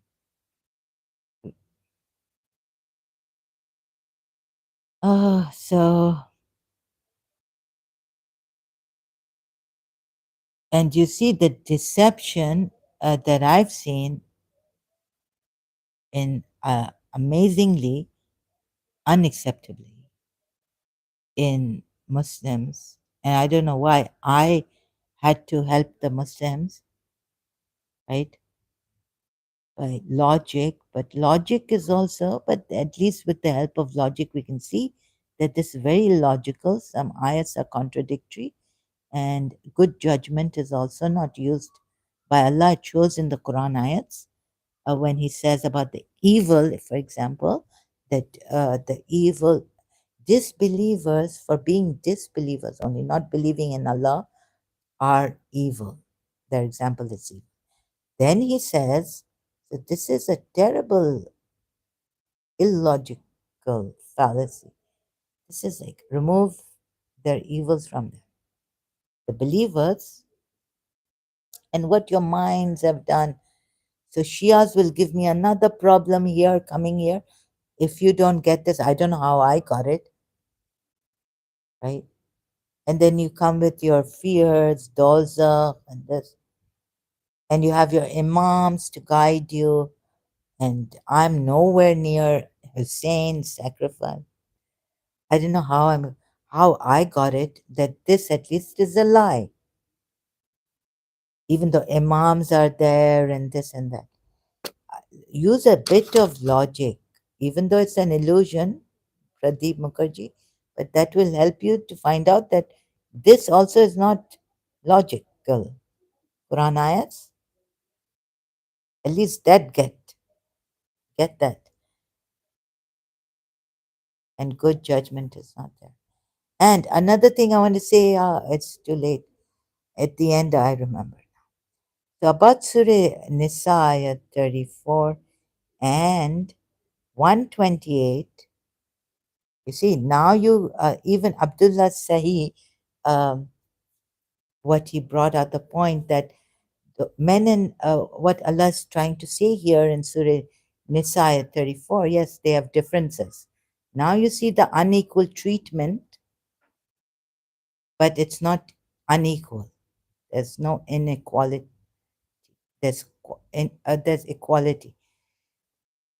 But now you see the unequal treatment between Surah 4, Ayat 34 and Surah 4, Ayat 128, now, which I wasn't able to say. I was saying this is unfair, right? What do you call this? So now I'm calling it unequal treatment, at least, or rules. Unequal rules, this means unequal treatment. So if a Muslim comes to you or tells you, ex-Muslim, tells an ex-Muslim or tries to get you back into Islam, tells you made a wrong decision, that no, women and men have differences, But this does not mean that it is inequality. God has given equality to men and women. In this case, this case. But here, between Surah 4, ayat 1 to 8 in the Quran and Surah 4, ayat 34, we can see the inequality in treatment, or how, right? So Allah tells the men to discipline the women if they disobey them, not only in cheating them or fearing the cheating, what they have to guard, what Allah wants them to guard, but also now He's put a general word, ill conduct, nushuz, any kind of disobedience to the husband by the women, by his women, would be, would come in this, nushuz, because the same word is used for the women, right? Surah Nisa at 128, right? Nushuz. So now it's a wider term, not only zina, cheating the husband, for the husband ill conduct, nushuz. And I will talk more about this. So there's here Allah says both of them, if they make terms of peace between themselves, a reconciliation, sulh, is best. Khair. He could have said the same thing for the women who were disobedient to Allah, if you say, and thus their husbands not guarding the private. But the Quran ayat doesn't say that in the end. Read till the end of Surah 4, ayat 34. And don't do this by telling us to, how cunning you people can be. Abdullah Sahi, have some integrity, for God's sake. Why don't you have? I need to understand why you don't have it, why you can be so dishonest.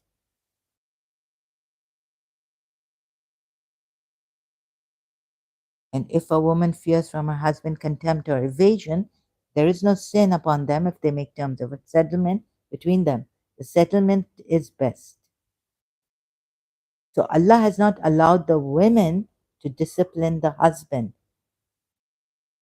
by keeping away, by advising them not to do this, or by keeping them away from the bed, going, away from them, or beating them. So unequal treatment Allah has given. So please, ex-Muslims, those who are not in Islam, don't fall in the trap of this Muslims who come to you and tell you, but you see them. Allah never said that there's inequality. Allah said there is equality, but there's differences.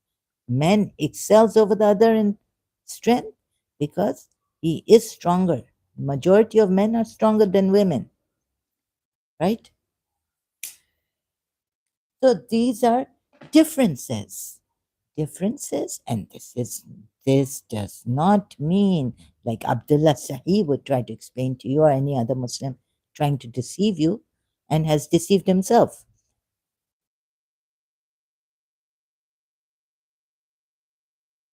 This does not mean inequality. Please get this.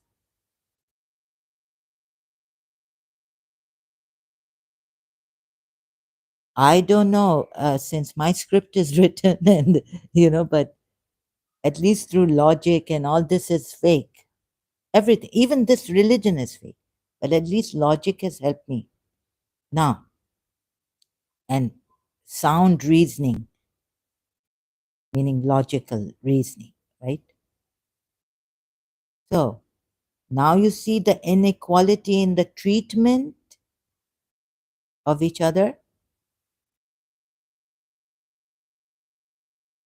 So I was saying, yes, cheating is bad. Even ill conduct is bad, right? Allah says ill conduct. If the wife fears ill conduct here, so isn't ill conduct bad?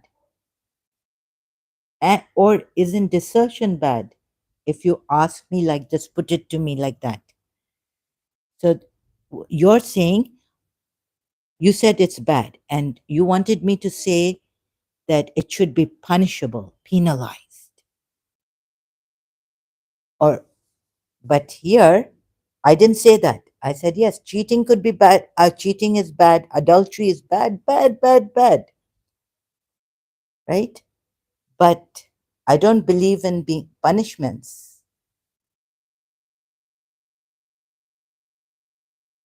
In these cases, we should find what Allah has said here.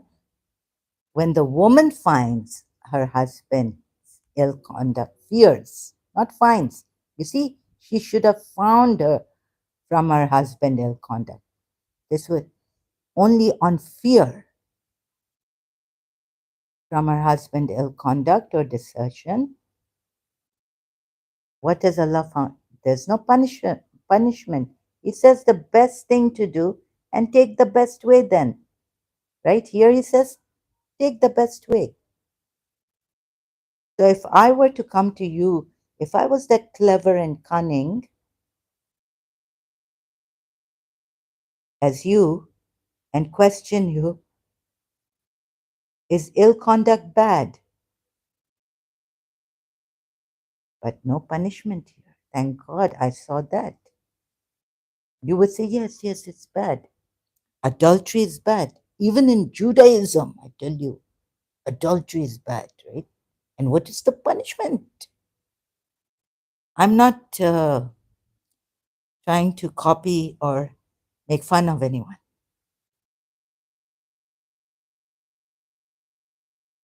Yes, yes. Even if my accent changes, I'm just having drama, good time drama. What can I do?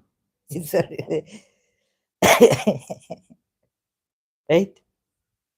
Yes, yes. So we go to Judaism. Very bad, very bad. What is the punishment in Judaism for adultery? But you see, Allah here, your own Allah, even if you ask me that way and I ask you that way, I wouldn't ask you that way, right? Why wouldn't I ask you that way? Because I'm clever than you. I know you will catch me and I don't want to be caught and then be embarrassed. I've already been embarrassed a lot. Demon, not have done online, right? I was embarrassed to call my friend now. But I told her, yes, yes, join me on Facebook. But you know, when you, what is Zara up to? What is she writing about her mommy? And why is she saying these things against her son, her mommy's son? This is terrible. Zara, what monster have you become? I said, no, no, Zara, you are not a monster. I told you in London, you are not a monster. Why did you tell me? Okay? Okay, so at least see this, right? You don't want to embarrass yourself then. Why? For Allah, you will do anything. But your Allah is saying, okay, that the best way, ill conduct is bad, right? Desertion is bad. She fears, I think, if she finds out that her husband wants to desert her, that would be bad, right? but no punishment. Whereas for nushuz, best is that you do sulah. And moreover, isn't this bad, right? That the souls are swayed by greed. Huh? Before I go to Surah 4, Ayat 34. Isn't greed bad? They say Mahatma Gandhi they, found greed is very bad. It's due to greed, they say. But you know that people do all these criminal things. What has Mahatma Gandhi said against greed?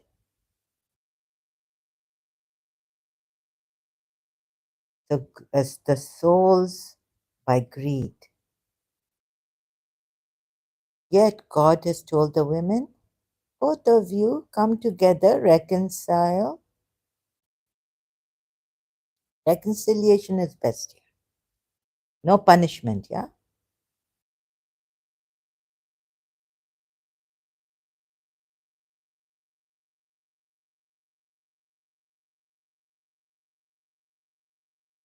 Is there punishment in the next ayat? And you will never be able to be equal between wives, even if you should strive. So do not incline completely and leave another hanging. And if you amend and fear Allah, make amends. Any punishment? But if they separate, Allah will enrich each from His abundance. So, if your wife is doing even zina, separate. Allah will enrich you, give you another wife.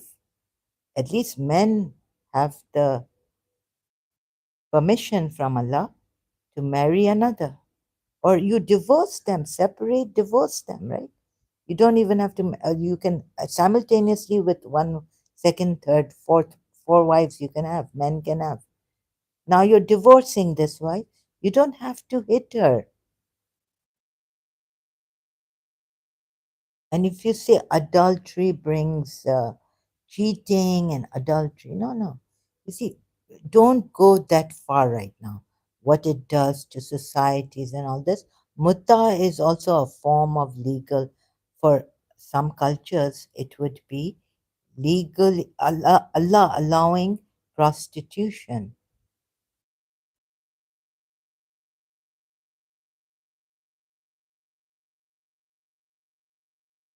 Allah permitting prostitution.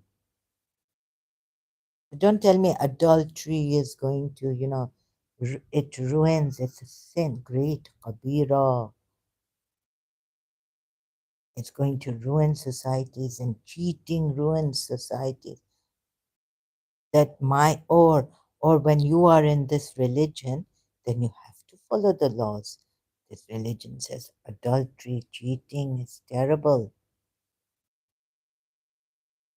And also the souls are prone to greed, right? It is a terrible thing, greed. Greed also creates a lot of crimes, deprivation, right? If everyone knew that everyone has enough, they wouldn't, to have that. What was it? Mahatma Gandhi said, then they wouldn't go for this greed. Greed is all this. Even Kurukshetra, I think, Krishna, they wanted more land or greed. It was out of greed.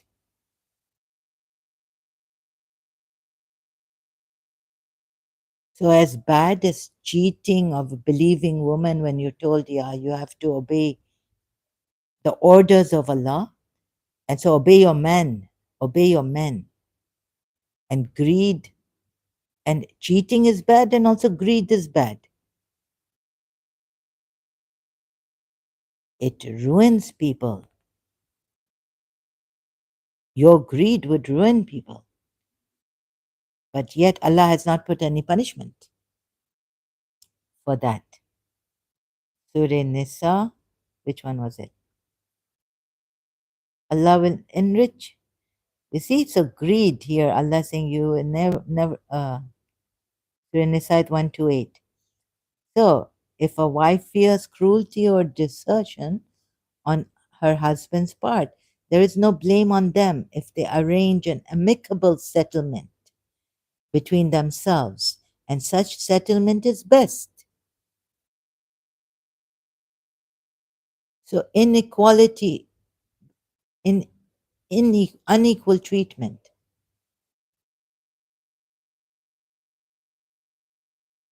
even though men's souls are swayed by greed, meaning, or even though the souls are swayed by greed, Yusuf Ali explains that it is actually the male soul swayed by greed.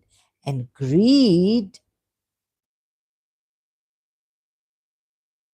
can also destroy people, societies.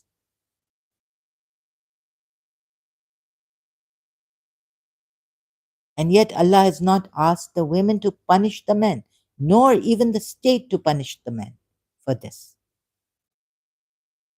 Oh, you see the unequal treatment law.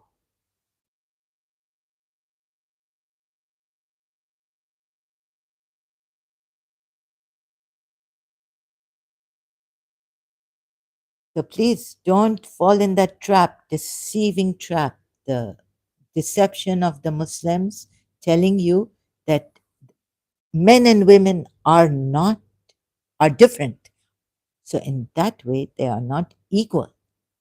But Allah gives so much, like Allah says, they are equal. What equal? Where's the equal treatment? Where's the equal law? Equal would be equal treatment, right? Doesn't even have equal treatment. So the Quran, forget the hadiths. The Quran starts like this. Then we have the hadiths.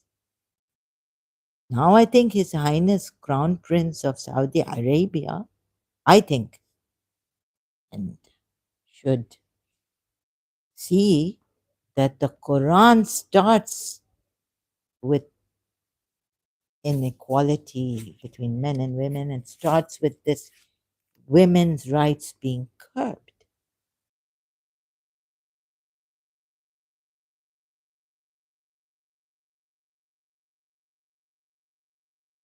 So now he can't say, let's even put aside the Quran. But can he not see this, right? And what is the reason that he said that hadiths should not be taken, that a Pakistani takes it and tells me on another's live stream that what do you think of His Highness Crown Prince of Saudi Arabia removing hadiths, saying disregard the hadiths, and then saying that this would be better for women's rights, right? Because then those hadiths which are there against women's rights, it would they would not be used. But it starts with this culprit, the Quran. Forget the hadith on this matter. So this is what I was trying to show Muhammad Sahi or Abdullah Sahi here, changing his name, first name, that you're wrong.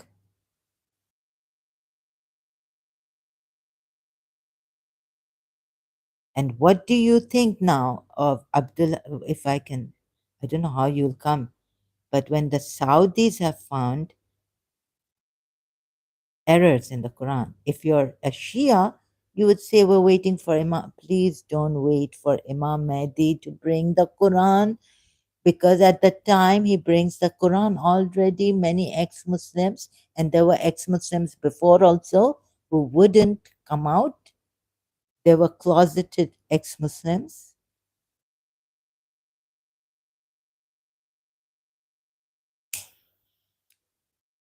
Because at that time, it was inconceivable they would be penalized. It would, to say, criticize Islam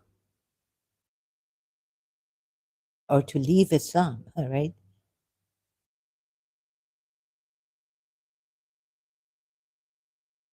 So the true Quran given to Prophet Muhammad coming hasn't come yet with Imam Mahdi, because Imam Mahdi hasn't come yet. And even as I saw, checked Ismaili Islam, I saw that problems.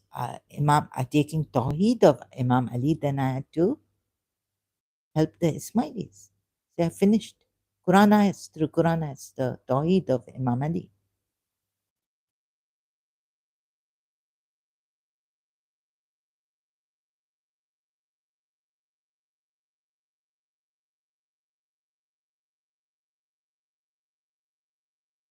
The Quran should be made public to save the true Islam.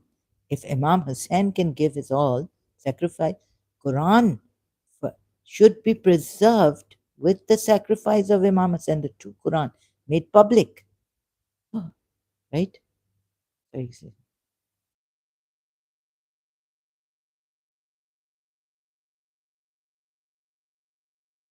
Prophet Muhammad, Hajjatul Wida, his last sermon at Hajjatul Wida,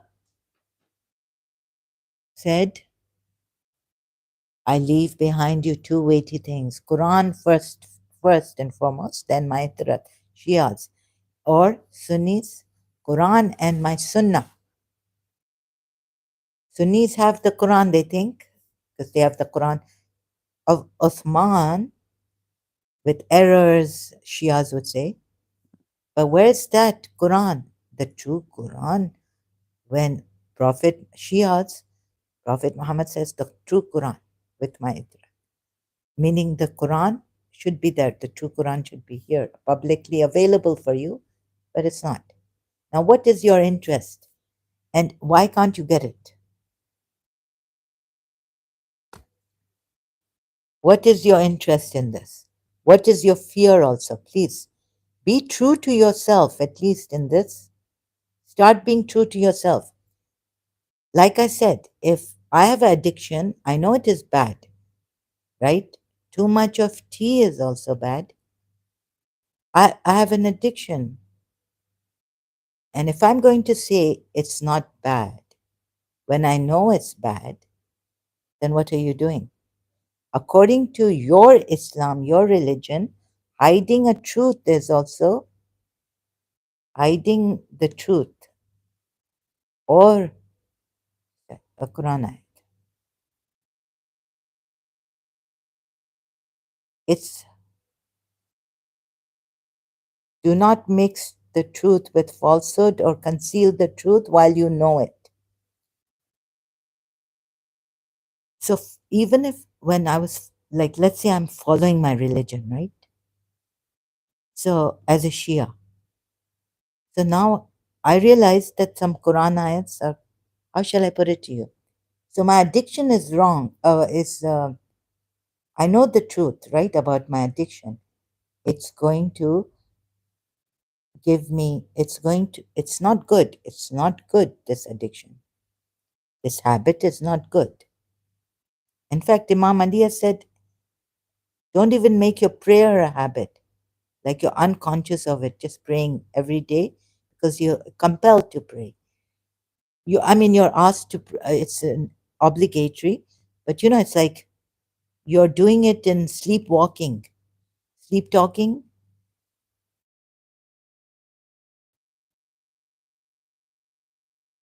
Didn't Imam Ali say, my aunt told me that Imam Ali has said, don't even make it like a habit. So that means even habit is bad. You're unconsciously going towards the prayer, not consciously. Don't make prayer a habit. That means addiction or habit is also bad. Unconsciously, you just go, now every day you just go to the bathroom, brush your teeth. It's a habit. You're doing it without thinking. like a machine, right? So, what was the point in this? That it's bad. I know it's bad. Now, when I realize that my religion is bad, how can I say it's good? When I have evidence against it, so following my religion, Quran ayah, truth while you know it. So at least say that it's my addiction, Islam, but not that it is the truth. It's not the truth. I know it is not the truth. It's an addiction. But Islam is the truth. And having, okay, how do we get integrity? So, does your Islam, because my religion told me, so integrity would mean if you have integrity, you wouldn't lie and deceive people. I didn't think that Islam would tell me that deceive on lies bring. This is what Shaitan does. What Imam Hussein did to preserve the true religion, believing that he had proof that this is the true religion. So he gave his life on that. If he was lying to us, then that's not the true religion. Deceiving us is not true religion to bring us to the true truth by deceiving and lying and you losing your integrity. Then it's so embarrassing. Like, what kind of, like, what are you? You can deceive and lie, like Hazrat Ibrahim deceived and lied to the polytheists because he thought his religion was true. Let's say he believed his religion was true, right? But at that time, these he but you see, when someone is giving you the evidence against your religion, and, and you are coming here using Islam, saying, I know Islam is true,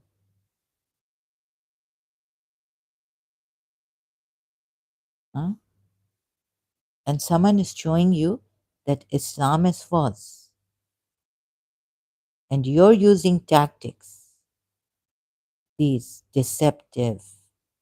And you're also saying that you're using it like this. Oh, the other Muslims, majority, they were biased. Or you're saying, on a daily basis, someone told me, a Muslim, uh, daily basis, the Quran ayats are misinterpreted by our Muslims also.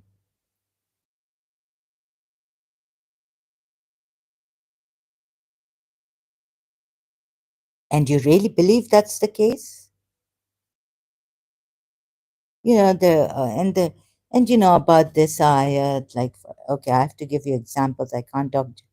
So, again, Muslims have lied. No, the bias came in, and you think your bias hasn't come in, and now, so aren't you lying? Don't you realize you are also lying, huh? By saying that, oh, these aren't you deceiving us by saying that, well, our Muslims, it was a bias. Majority of Muslims biased.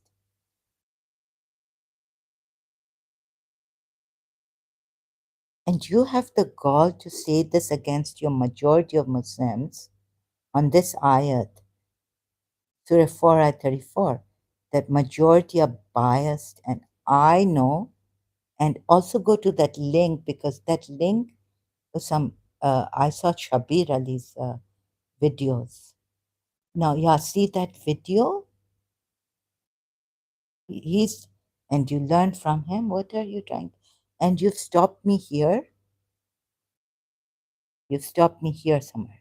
Go to the link. Go to the link. Go to the link. 3 times, many times. Please, please, again, again. Huh? And you've just stopped me at Qanatan. You have any integrity? So you're saying, no, no, you're not lying. But the majority of Muslims who say that men should be take this action and beat their wife, and qanatan means obedience to their men. Majority of them have bias. Muslim, our religious scholars are translators, Quran translators.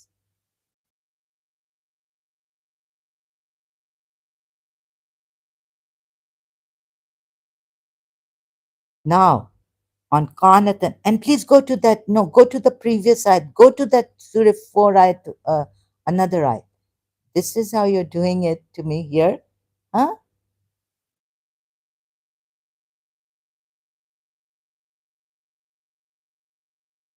Go to that other ayat. Stop me.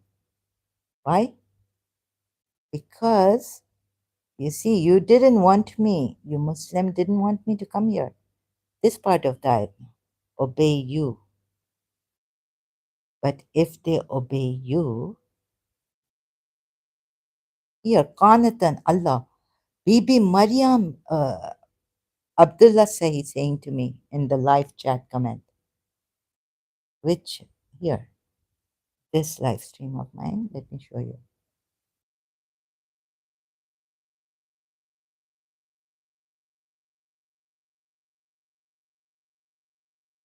Meaning of the Quran word done, Quran 40, Surah 40 at 55, again, 23 hours ago. 4 hours, 53 minutes. I got a headache after that. Yesterday. And I'm not well. And he came on I think in the third hour, and then said, when I showed him Surah 4 ayat 128, I have to go. It's 3 a.m. I'm from Canada. And, you know, you're saying, and then, like someone like Houston Euler, you'll be coming to that. No, no, let me show you what you have done. Abdullah Sahi, Muhammad Sahi on, yeah, if I'm not mistaken, because he changed his name and my memory is weak. On the roadshow, apologetics roadshow channel, on Thaddeus's case. Okay, so he comes here and he talks about Qanatan, and most of his Muslims are biased. Qanatan means obedience to Allah, because Allah used the same word for Maryam in the Quran. Doesn't mean obedience to your men. And go to, no, wait, let me, and I'm like raising my voice and all this. Now I won't apologize. Sorry, I take it back. So my feelings were telling me, and that's why my voice was raised. And then some Muslim will come here and say, you barking, Shia Muslims. But so I trust that's why my voice was raised. You see, I can sense it like an animal. And then the Christians, Houston Euler, oh bully, you call us bully, crying bully on against us, and you are, who can be with you like who can even talk to you? You say it's a dialogue, and I felt bad. I was like, oh God, in my previous live stream.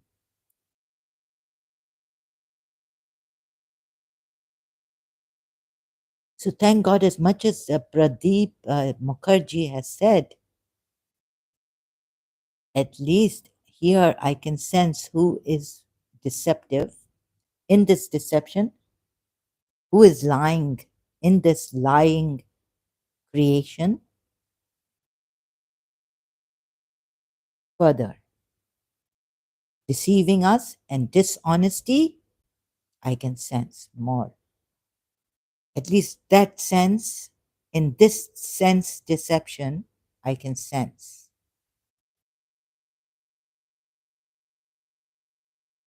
Pakistanis who put and how they deceive and cunning deception Muslims, and then against this Christian, I should appeal to President of Pakistan.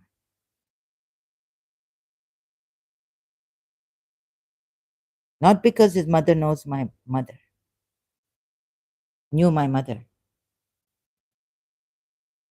No, no. President of Pakistan. And I have a Facebook,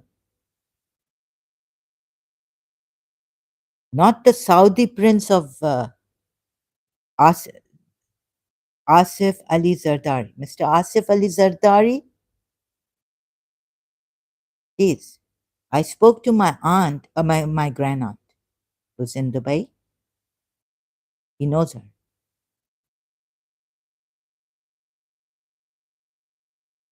His daughter was very close to Shahid Benazir Bhutto.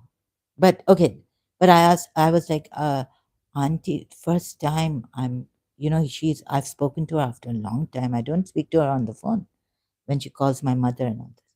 I just have to ask you something. Asif Zardari, I've heard this, and Nana, she told me in Sindhi, Khojai, although she's Emirati, my mother's grandaunt. Oh, sorry, my mother's aunt or cousin, Amna auntie. Okay, she said, "Wow, he's good. He's good." And there were things against him in Pakistan that he's a land grabber, and but my mother's aunt said he's good. He's not a criminal. Now I have to appeal to peace, President of Pakistan. You see, Christians little bit. We are on the truth. I'm doing this. I should be allowed. First of all, I looked at my religion and the Quran first, and I've done this very sincerely and honestly. And but Muslims dishonest. They're even trying to not showing the Quran ayat properly, not presenting it properly, trying to deceive us. What way is this like? What a crime!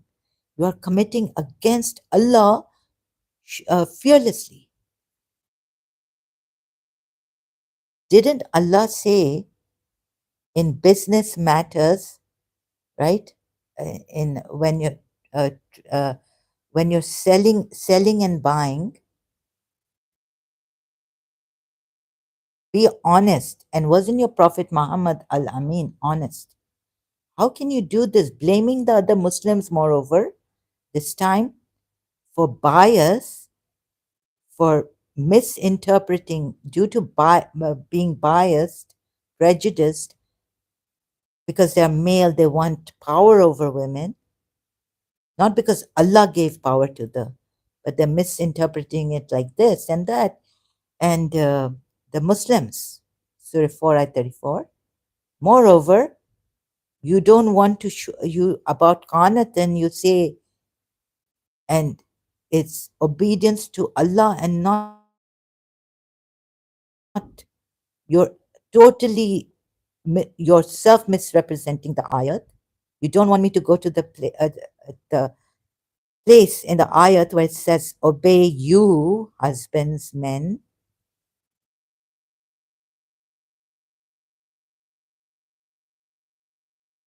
You have the audacity to do this to me here.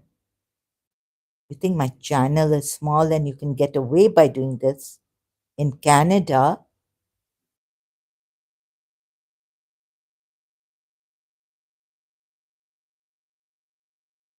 My father said in when he was in London, Cecil G. Shopper. So they said, "Sir, you know why this is on sale or the price is less? Discount? Because one sleeve is longer than the other, or there's some thread or something." And my father says, "Okay, okay, thank you." When they're selling in London, they tell you the nooks, the defect. And what do we have in our Pakistani Islamic country markets? Bargaining. Such dishonesty. In credit sale, purchase, transaction, there are two surahs in, right? How, if there's a defect, say that there's a defect, show it.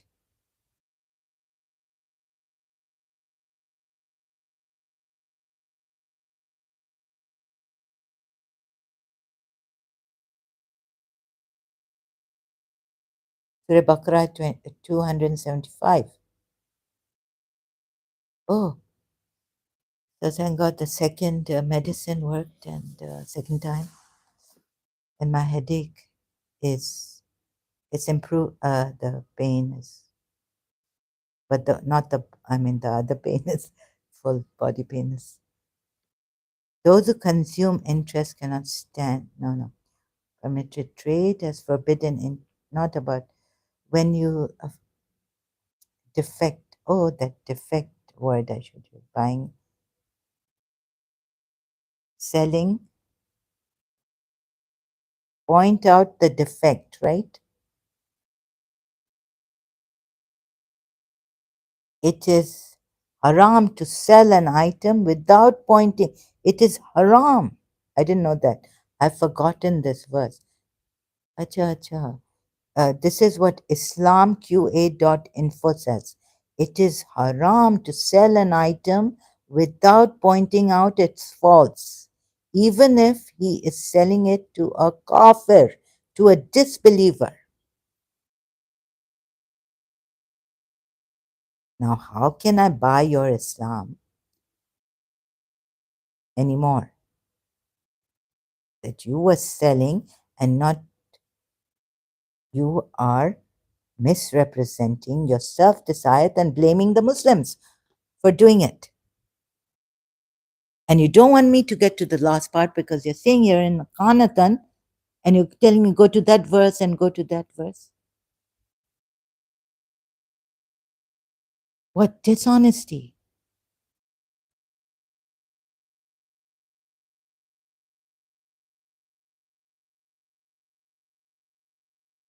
Now enough is enough. And I apologize for raising my voice. This, oh, my bad habit. I've told myself many times I give up. And I've told my, and I tell myself here, dialogue, dialogue. And please cooperate when I'm, and so even when I'm showing you something my way, the style I've chosen, please look at this. No, no, you go there, go to that clip, go to that video. What is this? Link, go to that link. Oh my God, such dishonesty again and again. Like it's shocking. And you know, this is not good. You know what? Again and again, moreover, you're even blaming your Muslims for being dishonest or biased, meaning biased. So they are blind. Oh, majority, yani. And I'm telling you, majorities say that this ayat, what this ayat means, obedience to the husband. And the husbands are supposed to take the action against them, not any public or any this or state or anyone. No, no, you go to that. No, no, I've seen this ayat. I don't have to go to the previous ayat and see it. I've seen this ayat properly. So please don't waste my time and your time. And oh, what a dishonest person. Pakistani Canadian what his name is, using Crown Prince of Saudi Arabia. Also, that, wow. And to say over there, he said in Apologetics Roadshow on Thaddeus's case, Islam is the truth, is true. And he's used Crown Prince of Saudi Arabia.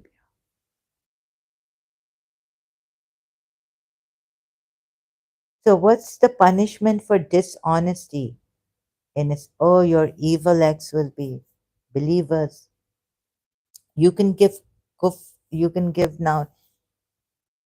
But on the ayats of Allah, what's the punishment on lying on the ayats of Allah? So you get away by being biased. Your majority of Muslims got away by being biased and misinterpreting the Quran ayats on that. You say bias, excuse bias, not dishonesty, bias. It comes, maybe you'll say like that. Ah,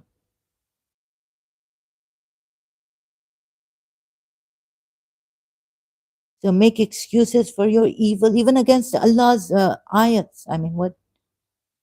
So this the height of dishonesty then in you Muslims. Height. Reach such zeniths of dishonesty. Oh my goodness.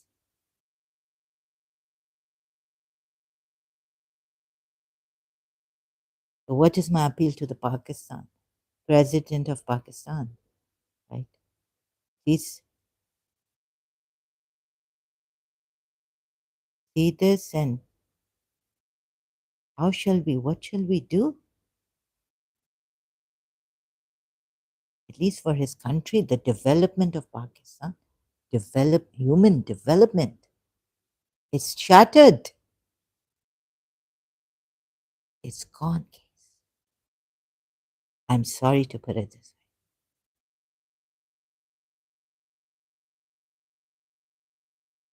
way. Oh, oh, sorry. Okay. Thank you. Thank you for your time and attention. I have to go now. Much thanks and wish you all the best. It's just too much. Sorry, I felt so bad. I couldn't, but I shouldn't leave without saying thank you for your attention and your time